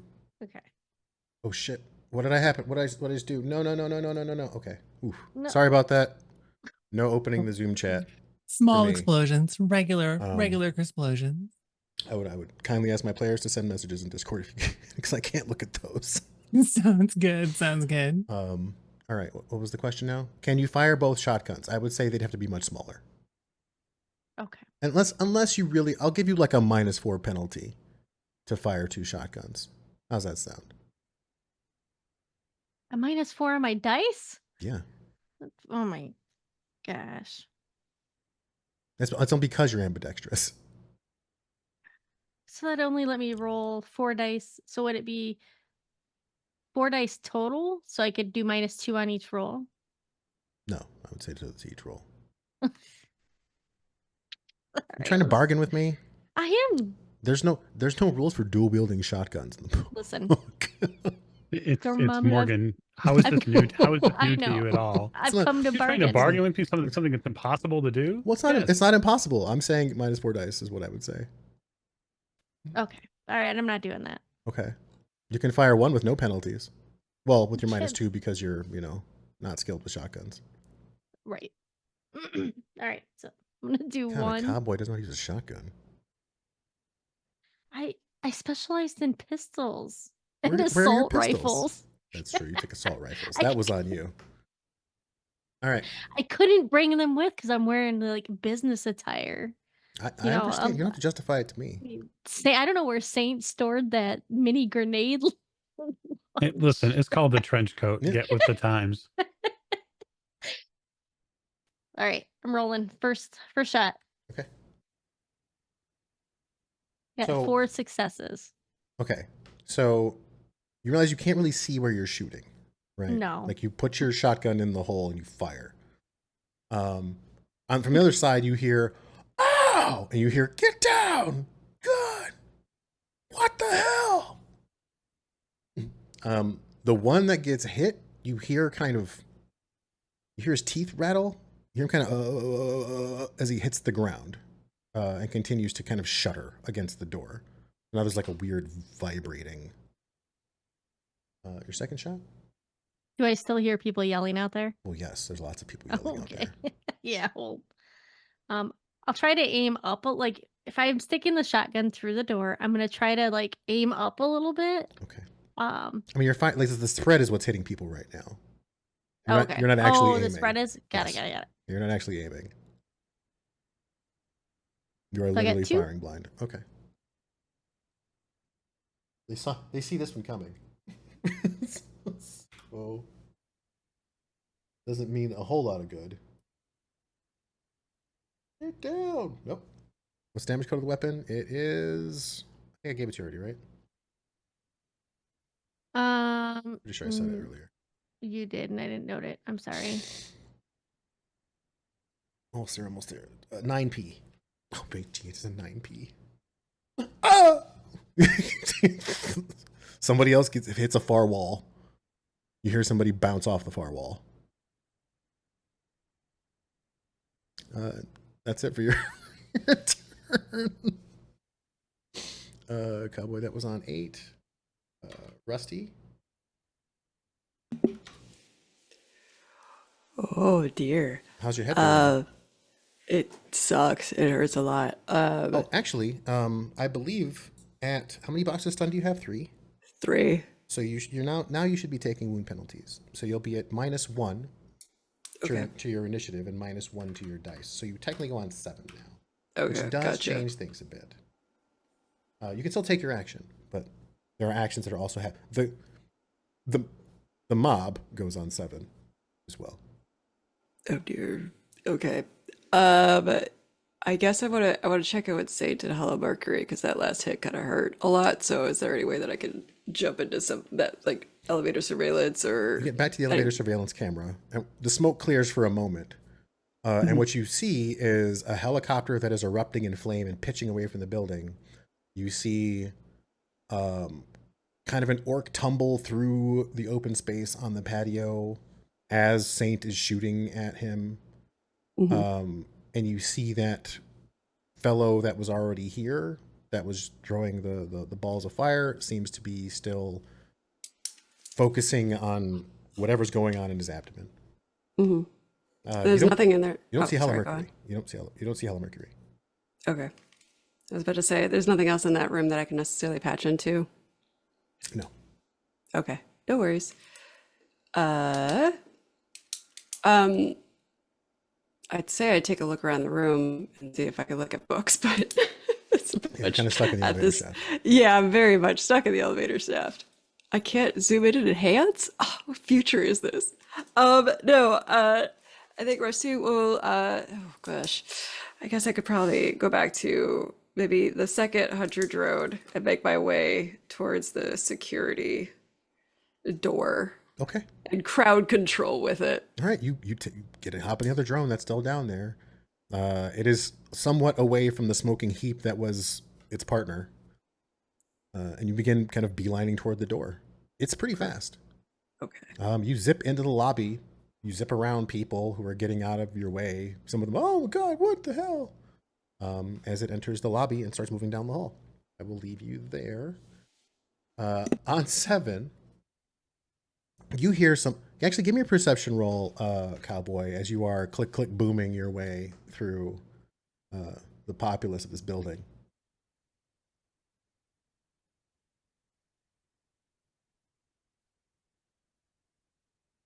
Yeah, 3. You hear a couple of things that concern you. You hear, get the explosives.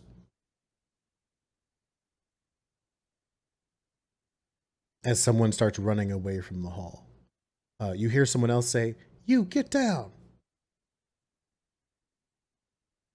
And then you think you hear them dragging people away.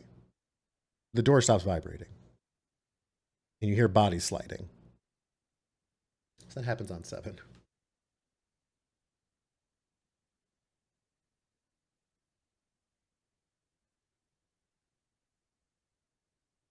since the gunner is now taking some penalties, his action is on 4 instead of 7.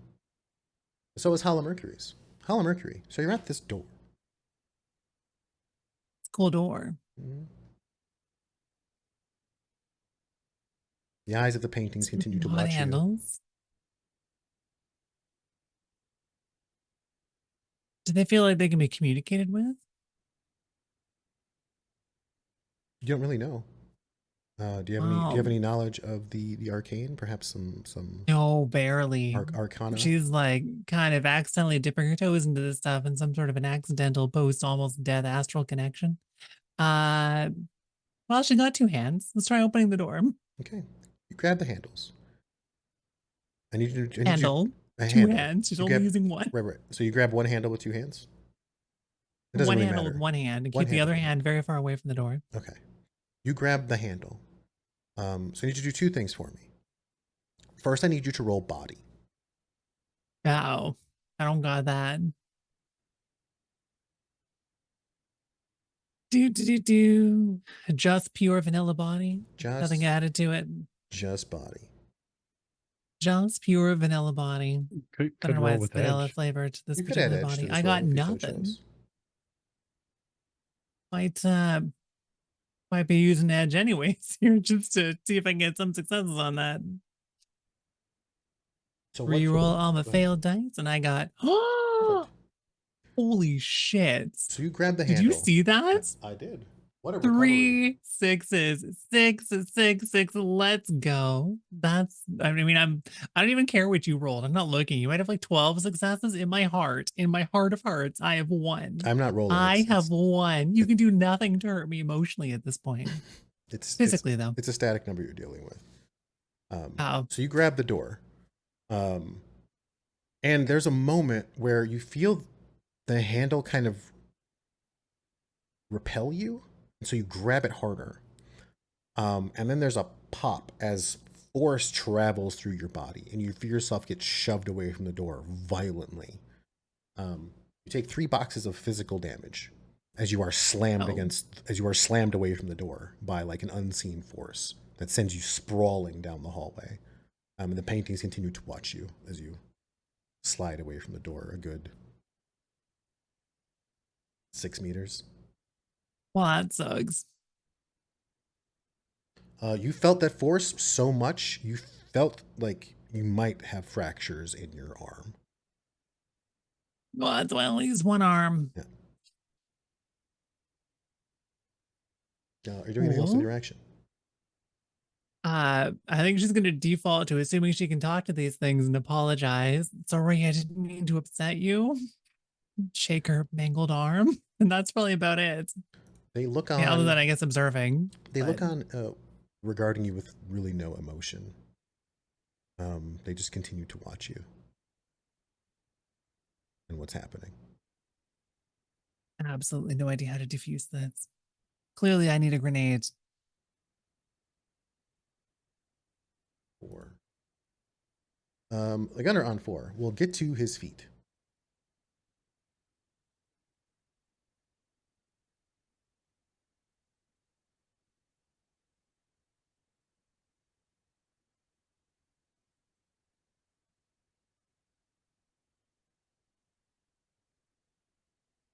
And he will unsling from around his back his AK-98.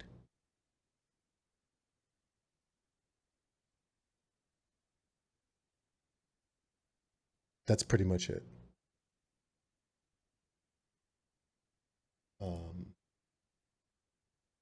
Again, he seems to regard you with the same kind of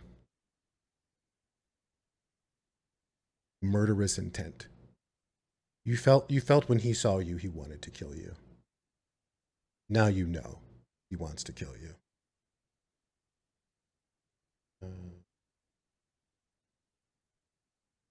Okay, on 2. Actually, on less than 2, on 1.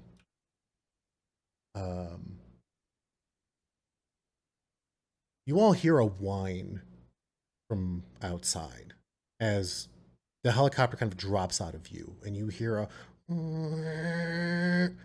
and then there's a crash an extremely loud crash as the helicopter careens into a nearby building. Oh. We'll get to the explosion in a moment. On 0, Rusty and Saint. No, just Saint is the only one going on 0. Yeah. Okay. My gun's smart linked, and so I'll take the free action to change it to fully automatic. Okay.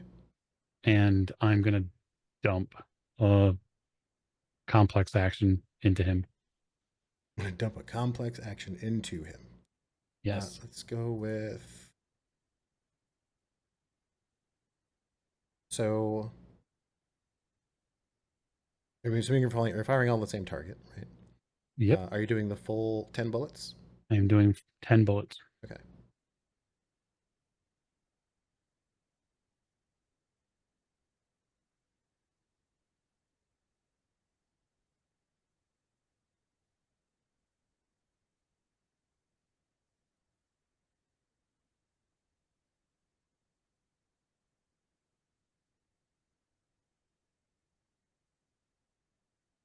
I have 4 successes. Okay.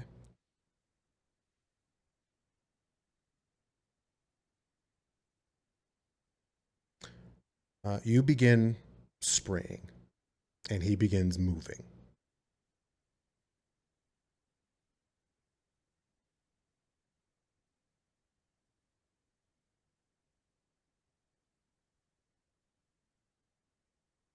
Not fast enough. So you net 3. So DV plus 2. What are we looking at? So DV plus 2 on this is 9p, Okay. AP minus 2. That's before the 10 bullets. Right. So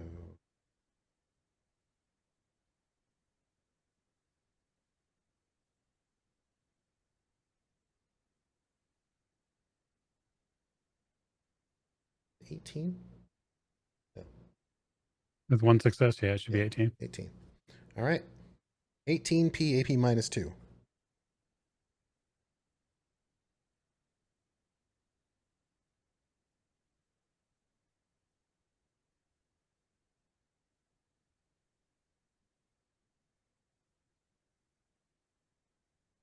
Okay.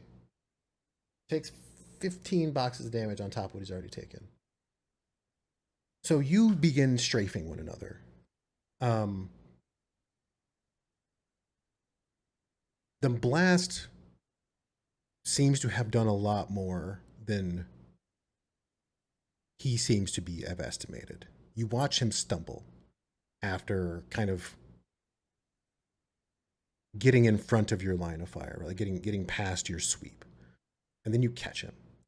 You catch him in the thigh, and then you catch him in the hip, and the belly, and the ribs.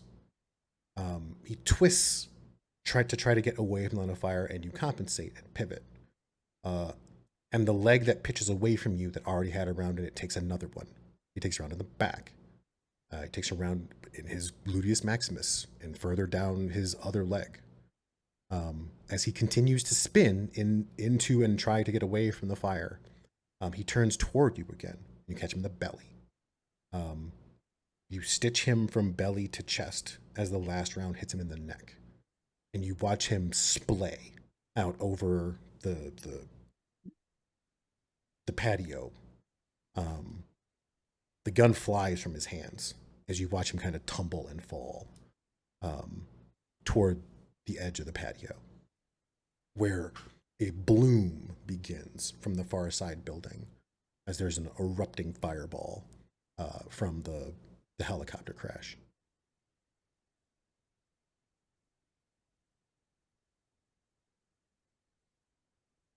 There is a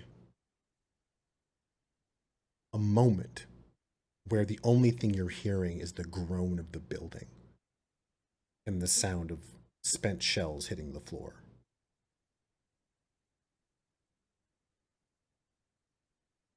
And we are out of combat rounds.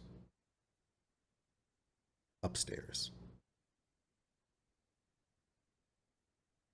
Downstairs, we move to the top of the key for Rusty and Cowboy, who both, well, now Rusty goes on 17 because Rusty's got a headache. So, Cowboy, it is your initiative. You heard them say, get the explosives. Did you check Discord? Who, me? Yeah. Did I check It was a Discord? message. Oh, hold on. Sorry. Trying to figure out breaks. Oh, right.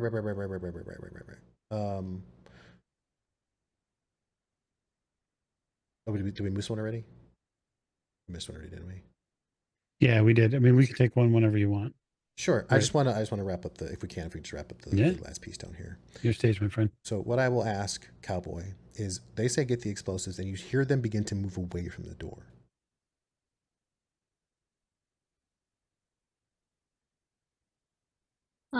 Is there any other doors in this room? No. Um, yeah, but how many voices is it just a bunch? Or I don't Moving away know. from the door, you're not really sure. You would have to either go out there or look.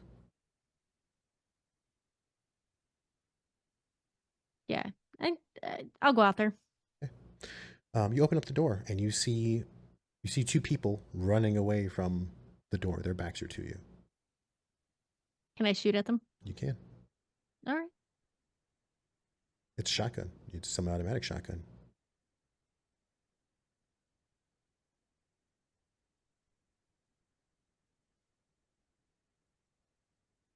Got 4 on that one.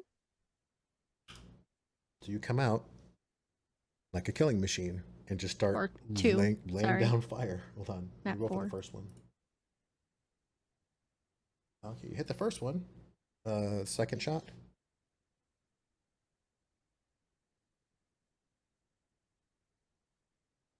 Got 1.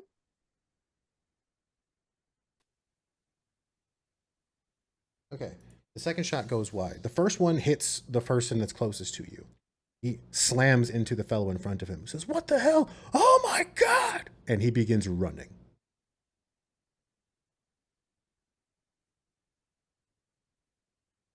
That's the end of your action.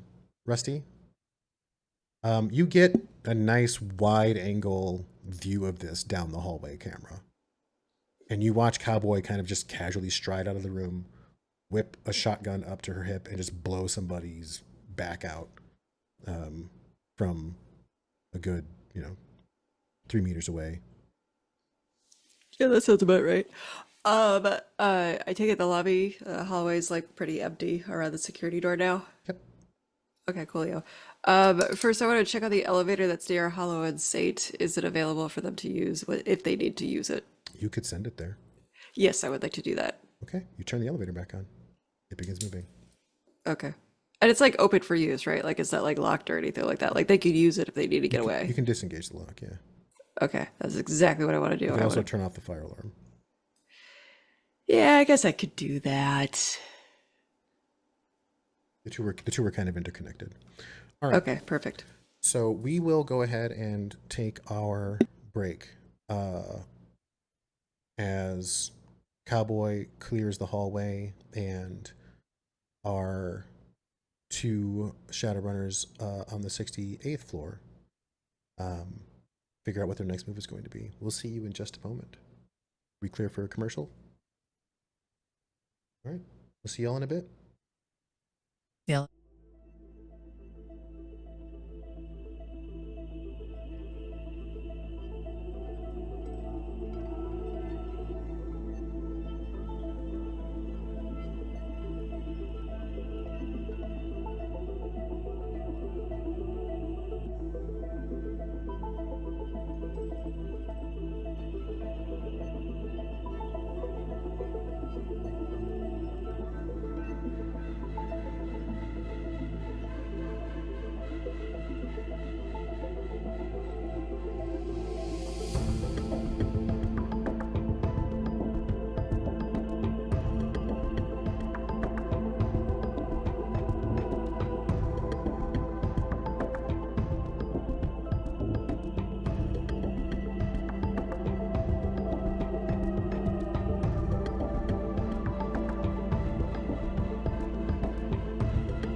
welcome back.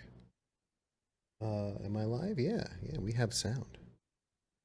Do I Oh still? my gosh. I can hear all of you. You can hear me. Excellent. Welcome back. Thank you for sticking with us during the break. I hope it was exciting for you as it was for us. Not the break, but what happened before that. We don't talk about what happens on break. It is no less exciting. So, following the second massive detonation that occurs outside the building, we find Rusty and Cowboy in a relatively vacated security office and hallway in the Orion building. What are your next steps as you kind of stalk out into the hallway with your shotguns? So I'm gonna call into the security office. Mhm. Rusty, we need to get up to the to where Saints and where were they going? The 69th floor? Nice. Anyway. I'm going to cool. Give me 2 seconds. All right, and then I'm gonna clear the path for Cowboy and I, like door wise, elevator wise. Give us the all clear, and then that way we can skadoot. Well, you can always call back down the private elevator that you sent and ride that up. Yeah, I guess I could do that. Yes. I'll do that. It seems like the straightest path for you. Perfection. Yeah, and there's only one point of entry. You just have to make it to the elevator. It will take you all the way up to that floor. Got it. You won't even have to go through the lobby again. All right. Luxurious. It takes no effort to set up. You spot the cameras along the way. There are still people leaving the building, and you are also getting active communication from first response teams. Like the fire department is calling you for an update as to the status of the alarm. You see all those transmissions kind of ringing as you ignore them. And yeah, you remember the way well enough. It's a pretty straight line for you. So, sliding out of the building is not unlike sliding out of the Matrix, except you retain a lot of what, like, you've seen this building from angles that you've never really considered. The interiors and exteriors, like, architecture is bizarre to you now. Like, your understanding of space is been mutated a little bit. As you're seeing the space from the inside of itself, like as part of it. It feels different in your body again because your senses were the cameras and the microphones and the speakers and the temperature sensors and the thermostats. Your energy level is reflective of the power running through the building. You were alarmed by the alarms. And that feeling kind of leaves you as you jack out.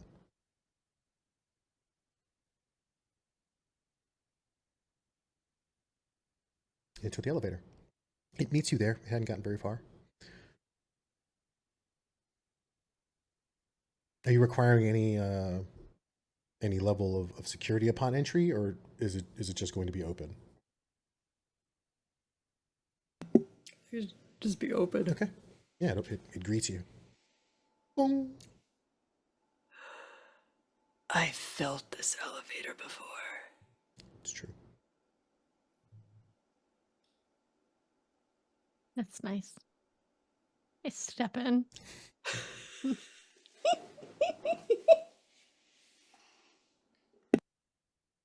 Door shut. You'll begin heading up. I'm assuming you're going to 68 or 69 or one of those floors. Oh, we're going to 69, I think, right? Cowboy? They're on Well, I 68. think we want to go Front to the 68. floor 68. I mean, depending on other. Oh, yeah. Okay, sorry. Are we doing phrasing? No. You are welcome Yes. Okay. I encourage it. You begin making your way up. Meanwhile, on the 68th floor. You, the fellow that was up there, seems to kind of take a breath and looks at you in amazement. It was incredible. Who are you people? No one to be trifled with. Holy shit! He kind of looks around the wreckage. Yes, it's quite something. You go to school here? Yes. He looks around for just a moment. I'm the sole apprentice here. This, this was the academy library. Who were those people? They were very dangerous people looking for something very important. You hear a groan. I turn. You see the fellow that you stitched kind of twitch, groans again. Excuse me one moment. I turn around and walk back over to him. It looks like he's trying to roll over. He's kind of face down right now. I'll help him. Roll over. Flip him over. He's bleeding all over the place, actively, like from a gushing neck wound. He kind of gurgles at you a bit. It seems the end of the game is here for you.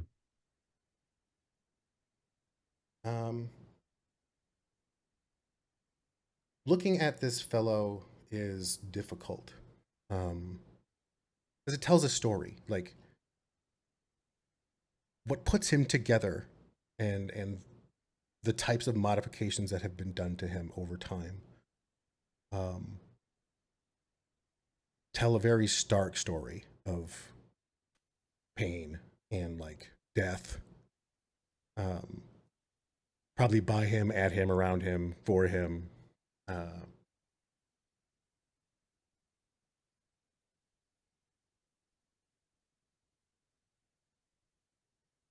Says, it kind of gurgles at you. Maybe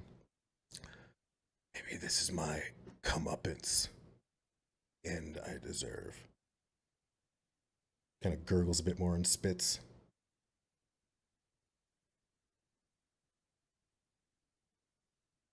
Jake always said that greed would get me. Wonder what's gonna get you. Then you hear something. You hear a beeping. Beep. And you see him kind of painfully open his mouth at you and kind of chokes. You hear the beep again. His eyes get wide. I leap from my position towards the person who was wounded, and I'm trying to make as much distance between us happen as possible. Like, I want to like linebacker intercept this person and go to where I likely saw Hollow Mercury sort of filter off towards. Yeah. The hallway past I the want elevator. to be anywhere but right here. So, do we have access to your movement? What is your movement? Is that listed Do we somewhere? have access to my movement? Yeah, hang on a second. So I think my move is probably 10. Okay. All right. So, as you're turning away, right, he looks like he's he's reaching toward you, and you hear him slowly, like as you're reacting to things, he begins to say, "My name's as you start to run, right, and everything slows down. I'm not going to make you make an unarmed combat roll. What is your strength? So my strength is 5. You pick him up. He's not heavy at all. You tackle him into the hallway as you hear kind of a choking. I do. Good. Sorry, I do have cyber ears, and I would totally select sound filter I have a grading 3 select sound filter, so I will absolutely try to get whatever dying breath. I'll bend the elf ears back. Uh, he just seems to kind of be choking on laughter. Hmm. And there is an explosion. A third explosion. Thank God for damper. When it pops, you feel the force of it as you enter the hallway. And you get that like high pitched ring for just a moment as the filter cuts out. Mercury, you can't help but hear that. It shakes the area that you're in as well. You watch all the eyes dart that way. What wasn't me?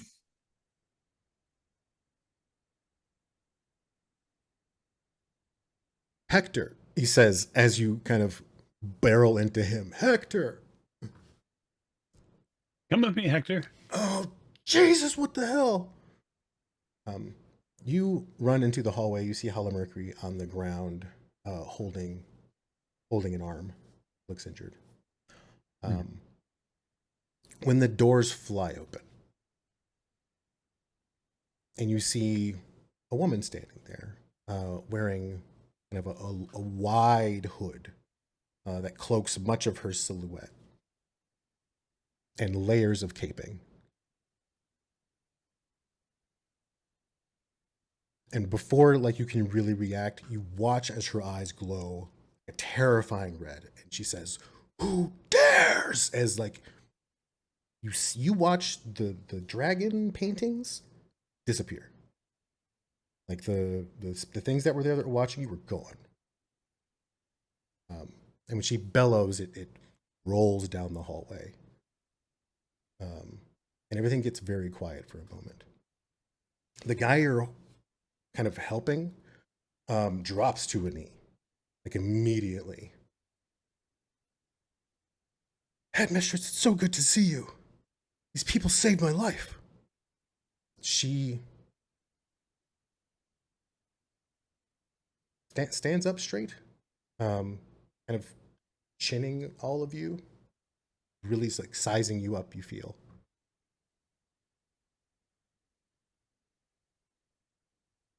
Lone Star Pull will be here myself up as soon. well. Get in the office. You too.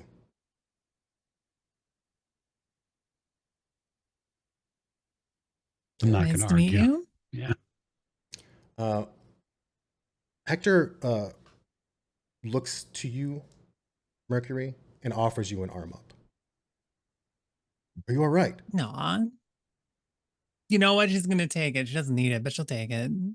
That's very kind of you. Offering me help when you're injured. That means a lot to me. Thank you. She knew a big old smile. You look into the office as you enter, and it looks very peaceful in here. You see like a round table in the center with a couple of very comfortable chairs around it. There are books everywhere. You see what looks like a relatively modern like cyber terminal set up in a corner. And otherwise, the place is filled with kind of stylized art pieces, and it's very steeped in artful appreciation of dragon culture. Nothing really ostentatious in here. A lot of it seems kind of handmade and well loved. When she steps in behind you, the doors just kind of shut. We don't have time. We have to get all of you out of here. We are here for something specific. One problem at a time. I can deal with the police, but I'll need moments. Moments I can't spare with you in my company. Hector told the guy who said his name was Hector. Right. Maybe I can help you. Perhaps. Gonna look at Saint and try to mouth the words. Should we just tell her? I sort of shrug and probably nod. The elevator, Okay. the elevator dings and opens. You all hear that on the other side of the door. You hear ding, like an elevator opens somewhere within the place. You watch your eyes narrow. Companions, associates of ours, likely. Hopefully. Cops aren't that fast. Wait here. She slides out of the door. You know, mind if I do? Chairs look very comfortable. Observe in detail. Go ahead. Go ahead. Oh, yeah, 100%. Yeah. We're robbing her. Let's go. Maybe. We'll see. Hopefully we're not. But we're making sure the opportunity is there. It would be Do, bad. do, do. It would be unprofessional not to look. We're here. You gotta look. Yeah, of course. Sure. It's just perception for observant detail. Intuition, perception. Yeah. Tuition, perception. That's 4 for me.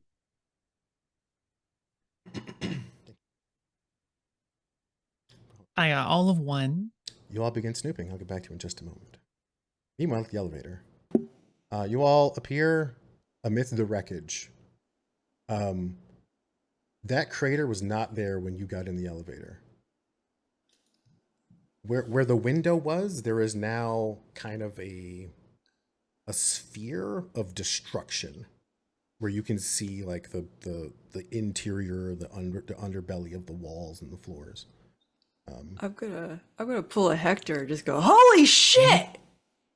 You hear the dripping of water still. You hear sirens. Will you be quiet? I take the lead and I go to the I come out of the elevator. Is it to the left is the windows and to the right is the hallway? Yes. Yeah, I'll take a right. You take a right into the hallway. You take 3 steps, and you find yourself standing before a robed figure that seems to kind of menace you in the hallway.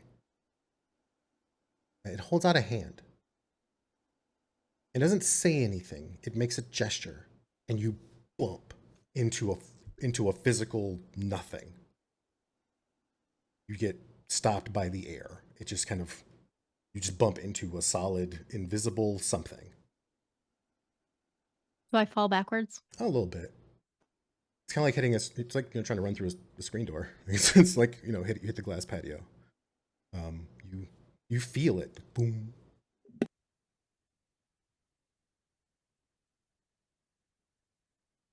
Okay. I'm going to need you, Morgan, to roll willpower for me.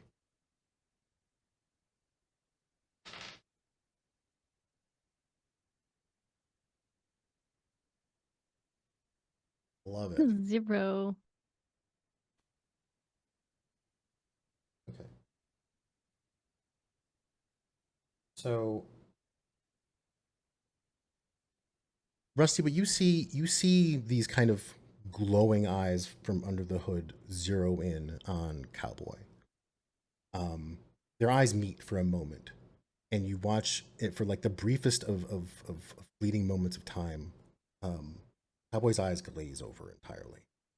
Like all the sharpness and acuity and all of that just goes away for a flicker. And then she's back. Your friends are waiting for you. She closes her hand, and you feel the air in the hallway soften. Double doors, don't stop. Now get out of my way. She moves past you.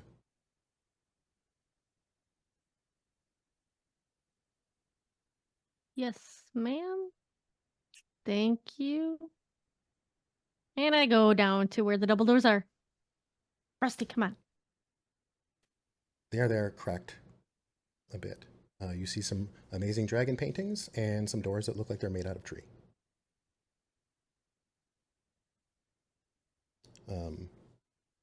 Meanwhile, in the office, so Hollow Mercury, What area of the room do you think the Holomaker would start nosing around in? Would it be the terminal? Would it be the tables? Would it be the bookshelves? Would it be the art? Whatever looks the most shiny and magical. Oh, well, it's definitely not the cyber terminals then. So you start poking around the display cases, like the shelves where things are standing, and pieces of art, and you see like weapons and artifacts in here. You're not really sure how old some of this stuff is. It just looks very well taken care of. You find a bundle of what appear to be scrolls, like rolled pieces of parchment.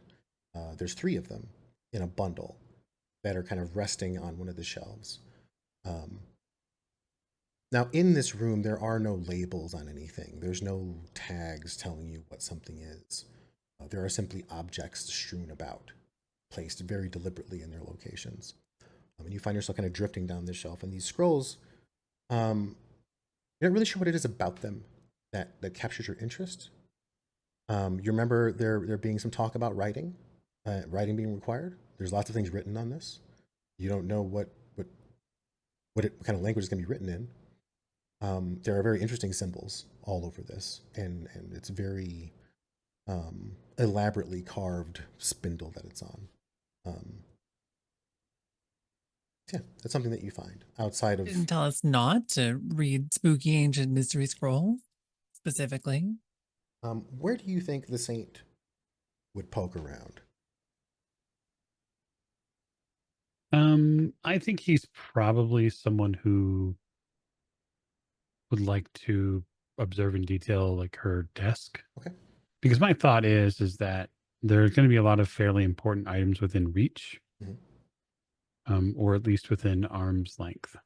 So, like her writing desk. Yeah. Okay. You move over to the writing desk. It's against the far wall, basically, the wall opposite where the destruction happened. Faces a window, provides you with a great view of the choppers that are flying in with red and blue blinking light. That said, you begin rifling around the writing desk. It is remarkably uninteresting. However, as you're opening shelves and kind of moving things around and opening journals and looking through office supplies, essentially, you reach into the main drawer, like the main writing drawer, and your fingers feel a latch on the underside of the upper lip. And as you flick at it, and it drops, like it drops into your hand. Whatever is there drops directly into your hand. It's light. Take it out and whatever it is. look at it. It looks like an envelope. It's very small. It's maybe 3 by 3 in inches. It's folded. Like an invitation envelope? Something like that, even smaller. But it seems to be holding smaller letters or folded letters, almost like origami folded, compressed writing is what you're seeing.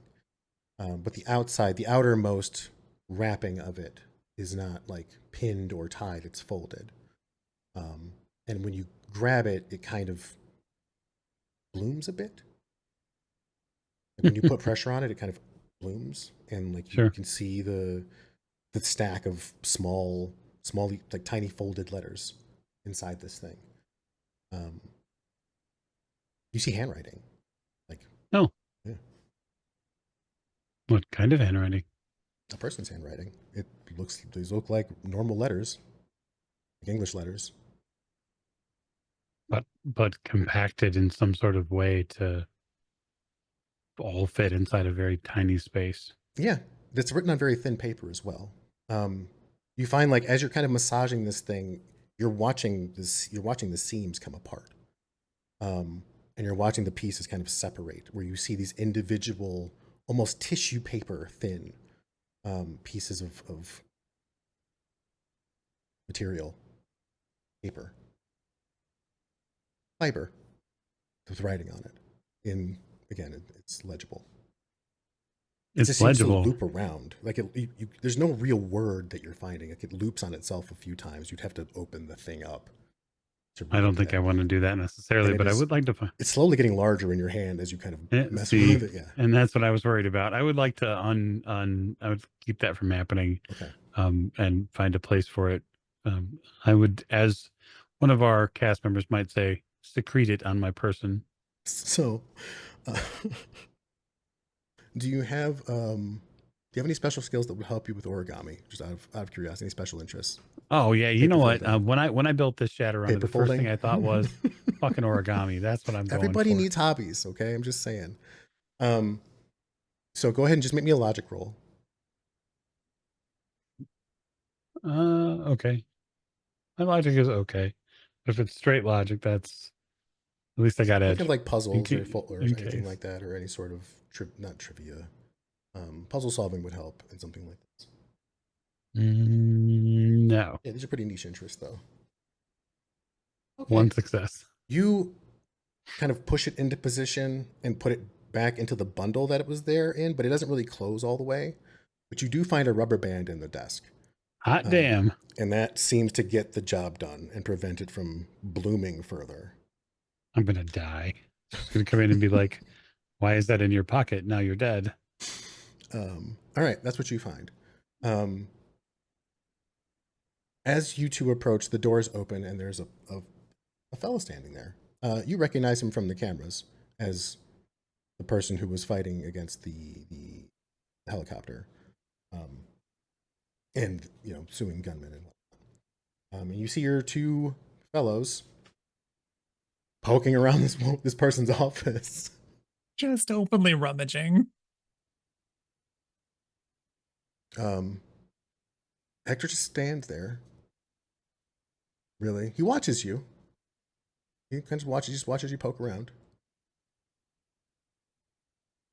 Hector, how long have you been a student? Oh, I've been here for about a year. She's not coming back. We need to leave. Right. We need to make sure that there's something perhaps you could help me find. Here? Perhaps?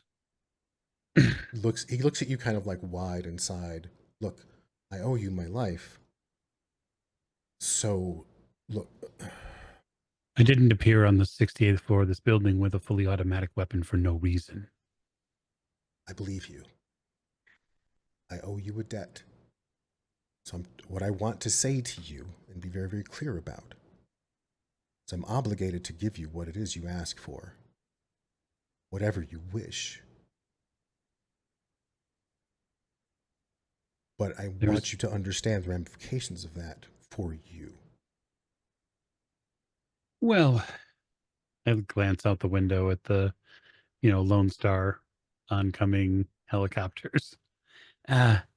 We are running painfully out of time, unfortunately, and ramifications are only going to grow as we continue to do what we do. So it's sort of a sunk cost. He opens his hands, and you watch his palms glow a bit. And he offers his hands to you. I take them. What is it you wish? You feel I warm. wish. Now the dragon's name was Drake, yes? Yes. I wished to find the written true name of Drake, which I know is held here. You feel the warmth kind of grow a bit. There's a bit of a flash of light between your hands, just like a spark almost. And it tingles as you pull your hands away. It doesn't hurt. It's buzzing.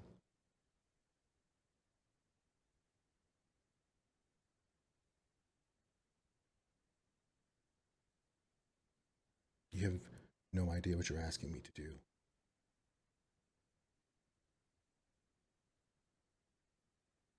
But I will do as you ask.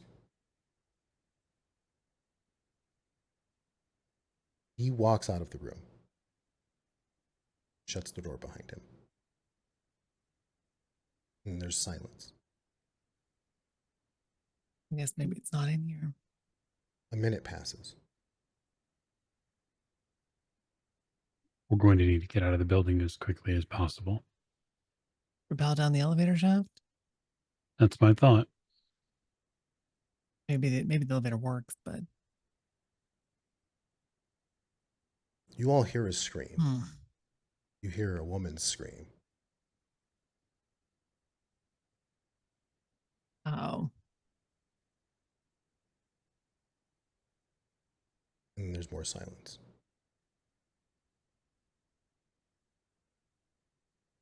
Gonna slowly try to push the door open to go take a look. As you open the door, you see Hector walking down the hallway toward you. His right hand is covered in blood. There's an enclosed fist. It's covered in blood. It's dripping as he's like walking toward the door. He's crying.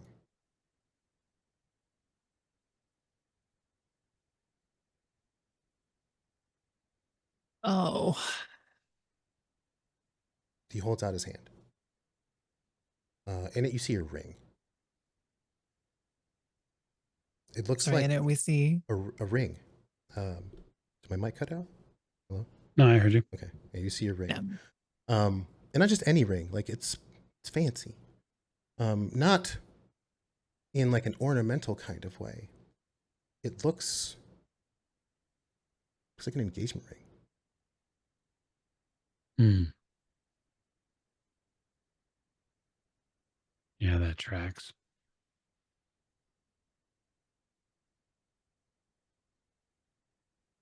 Hmm. She accepted my betrayal, but at her behest and my duty.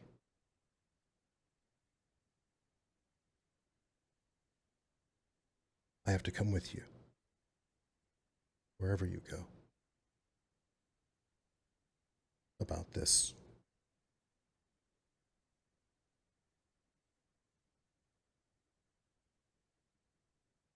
Well, then, we should get going. Is she okay? She will be. Someday. Great. Did we take the ring? It's holding I it out do. to you. Okay. Yeah. You pluck it out. I mean, it's a little gooey. I mean, I've probably been gooier. Yeah. I mean, you can polish it off. It's no big deal. It is a thicker band than I say most engagement rings. It's not like a braided band or anything like that. It's very, very pretty. And the inside is engraved heavily with a very elaborate design. It's far, far more intricate than what is on the outer band. Hmm. It hums.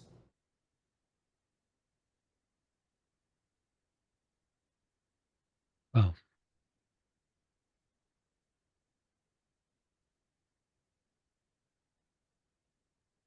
we need to escape. We can go down to the private garage. Did you all drive here? We did. We're not parked very far, but I can take you wherever you need to go and follow you after that. okay. If we encounter any Lone Star on the stairs, we should likely just move through them. We can do that. I'm sorry. He seems to kind of say it to all of you. And he hustles to the stairwell What I expected. and begins running rapidly downstairs. He's paying very close attention to what's going on below you. He stays ahead of you by a couple of floors, just for no reason, if only to try to help you get out safely. You do see a couple of Lone Star try to poke their head out of a door, which he swiftly kicks. mutters something at the doorknob, and it wrenches itself into a disgusting shape as it continues to kind of wave you down. You run down over 60 flights of stairs. And then you run into the sub basement. And you come out on a small garage. It's very, very quiet and very dark.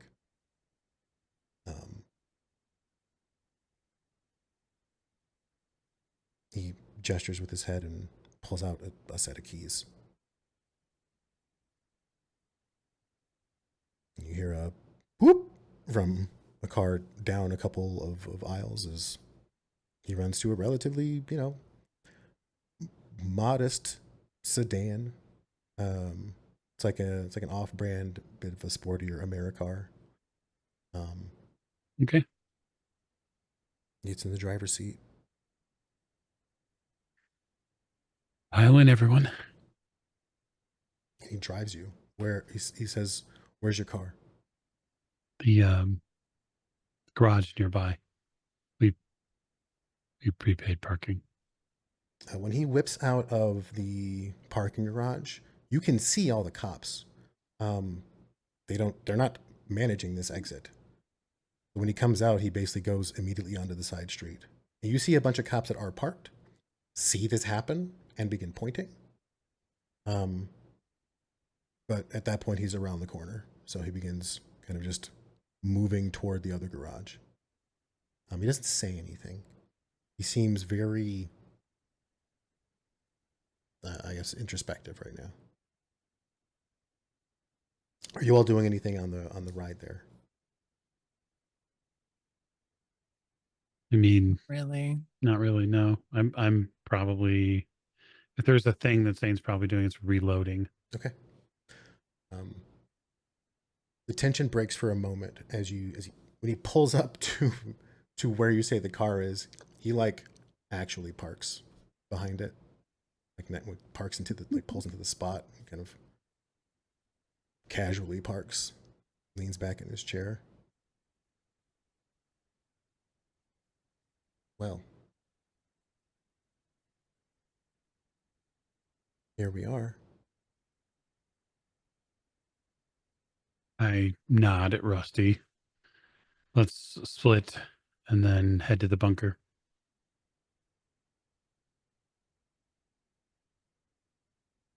So who's jumping out of the Americar? Not me. We'll happily go with Rusty. Okay, Cowboy. Yeah, I'll go with them to watch their backs. Okay. So it's Saint and Hector in the kind of fancier Ford Americar. I feel we should leave two of us with Mystery Hector person. So somebody we might do that awkward thing where we all get to the car, then one of us gets back in. Yeah, which one is it? Which I guess in this case, if Cowboy is not getting back in, Mercury will get back in. Hey, I'm sorry. I didn't catch any of your names. I'm Hector. Mercury, I'm really sorry this happened this way. Are you okay? He kind of reaches out and gestures toward No, your this arm. really stinks. This is awful, but I'll be fine eventually, I guess. It's the worst, but I could try to help you. I didn't take a grenade launcher around. It would only take a moment. No, it's fine. Okay, as you wish. You all shuffle your vehicles around. Mm-hmm. And you begin heading toward the bunker. It's not a short ride back. You have about 10 to 15 minutes because you're going to have to go around, well, the hot zone that has occurred around the business park. But it's not the first time it's happened. I won't be the last. Yeah. But as the ride takes you toward the bunker, I'm actually genuinely curious. In Rusty's car, where you find Rusty and Cowboy kind of driving silently toward the bunker. What are you thinking? What do you say to one another? Where are you at right now, Rusty? I'm not really saying anything. I'm just casually driving and sort of in my own head about, I don't know, I just feel really awful for what he had to do. Having to betray somebody. It's just, I don't know, that just kind of hit hard for Rusty. Cowboy. Well, I take my 2 brand new shotguns and put one in the back seat and keep one with me just in case. Like, since I can't read the room anywhere, I look over at Rusty, say Pesto or Pesto, say, "Man, that was an adrenaline rush. That was like, we should do that again." Uh,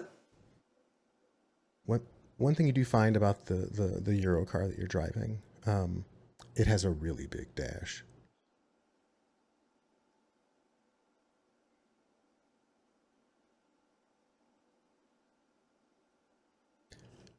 In the other car, as you all continue to ride, Hector kind of casually follows the Euro car's lights. Occasionally shoots a glance to either one of you, but doesn't really seem to say a whole lot. Yeah, I introduced myself as Saint. And I don't know, I think Saint probably feels like he should apologize for getting Hector into this. But it seemed like he was following a code. And so, as someone who understands what that means, really, really important to honor his choices.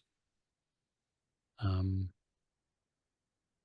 probably going to look at the ring a little bit too, especially given Cyber Eyes. Get in with Macrovision and really figure out what's there.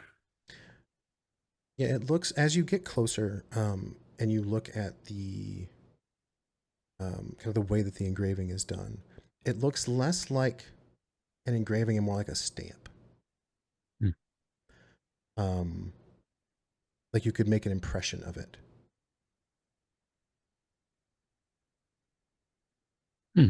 Okay. Or, I mean, conversely, if you were to wear it, it would make an impression on you.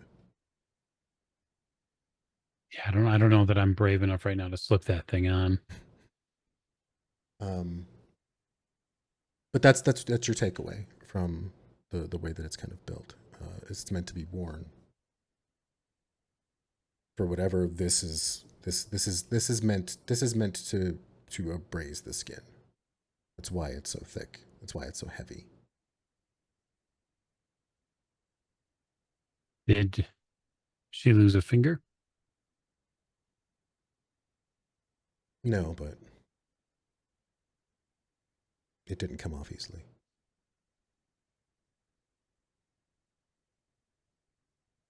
I didn't take it from her. He like looks at you all. Oh my god, you thought you.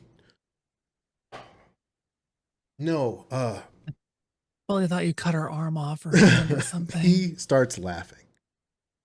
And he starts cry laughing.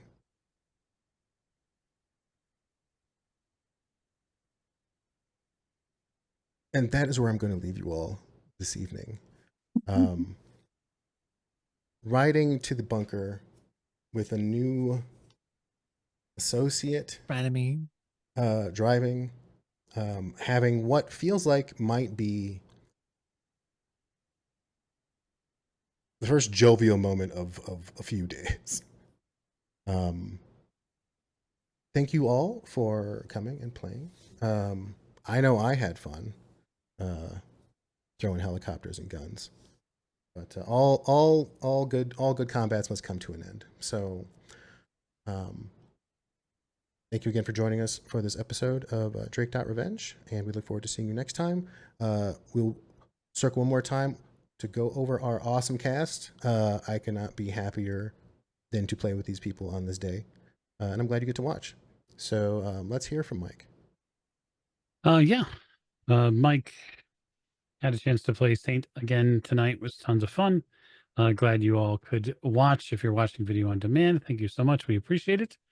And tell your friends and even your enemies about us, because we can all have a good time together. And stop over to the Discord server links and stuff like that that are in the that are on the Twitch page, and get in, interact with all of this wonderful cast, and they'll certainly continue to entertain and provide joy feelings for many episodes to come. Ideally, because we do it for the joys. Pesto. Hi, I'm Pesto Mystic, and I've been playing Rusty tonight. This was a lot of fun, and thank you so much, Leko, for running the game and for letting me get into some drones tonight. And thank you to the audience and everybody that came in. Thank you for the raids and all the. Thank you. Just thank you. Awesome. Morgan. Hi, Morgan. I played Cowboy tonight. Cast member with the Old Ways podcast. Pronouns are she, her. I played the sexy, shameless, smart alecky, shotgun wielding elf cowboy, and had a great time and look forward to doing it again in a few weeks. Nice, blowing holes in doors and in neighbors. And last on the round, but certainly not least, please. Hi, it's me, Millie, and Dora Bunny Hearted, Gina, or they and them are cool with me. I'm a doofus VTuber, and I've been here playing Hollow Mercury, who I think is slowly growing more and more of a heart. She was worried about people today. 2 people today. That's like a world record. I'm startled. I'm enthralled. Maybe in a couple more years, I can get up to like 2.5 people. We'll see. This has been a blast. I adore all of you. It's fun playing with y'all, and I am excited for next time. Is there room for empathy in the year 2054? Oh no, man. We're learning. I mean, I'm sure she'll get all that empathy kicked back the moment there's consequences for like caring about people. Well, again, I have been Leko, your game master. It has always been a pleasure. It was always a pleasure to run for you all and to be here doing this. So thank you again to our cast, to all listeners, viewers, subscribers, followers, and Patreon supporters. That's right. Especially y'all on Twitch, because we're doing it live. That's right. And you're here. And after this, we're going to go raid our friends at Vancouver by night. So we're going to go raid Vancouver. Do it. So make a mess of their chat, spam all of your spams, and make sure to refresh the page after you get there too, so they get the view. All right. Yeah. Man, awesome. So I guess I'll hit the button now, right? It's like Midwestern goodbye time. All right.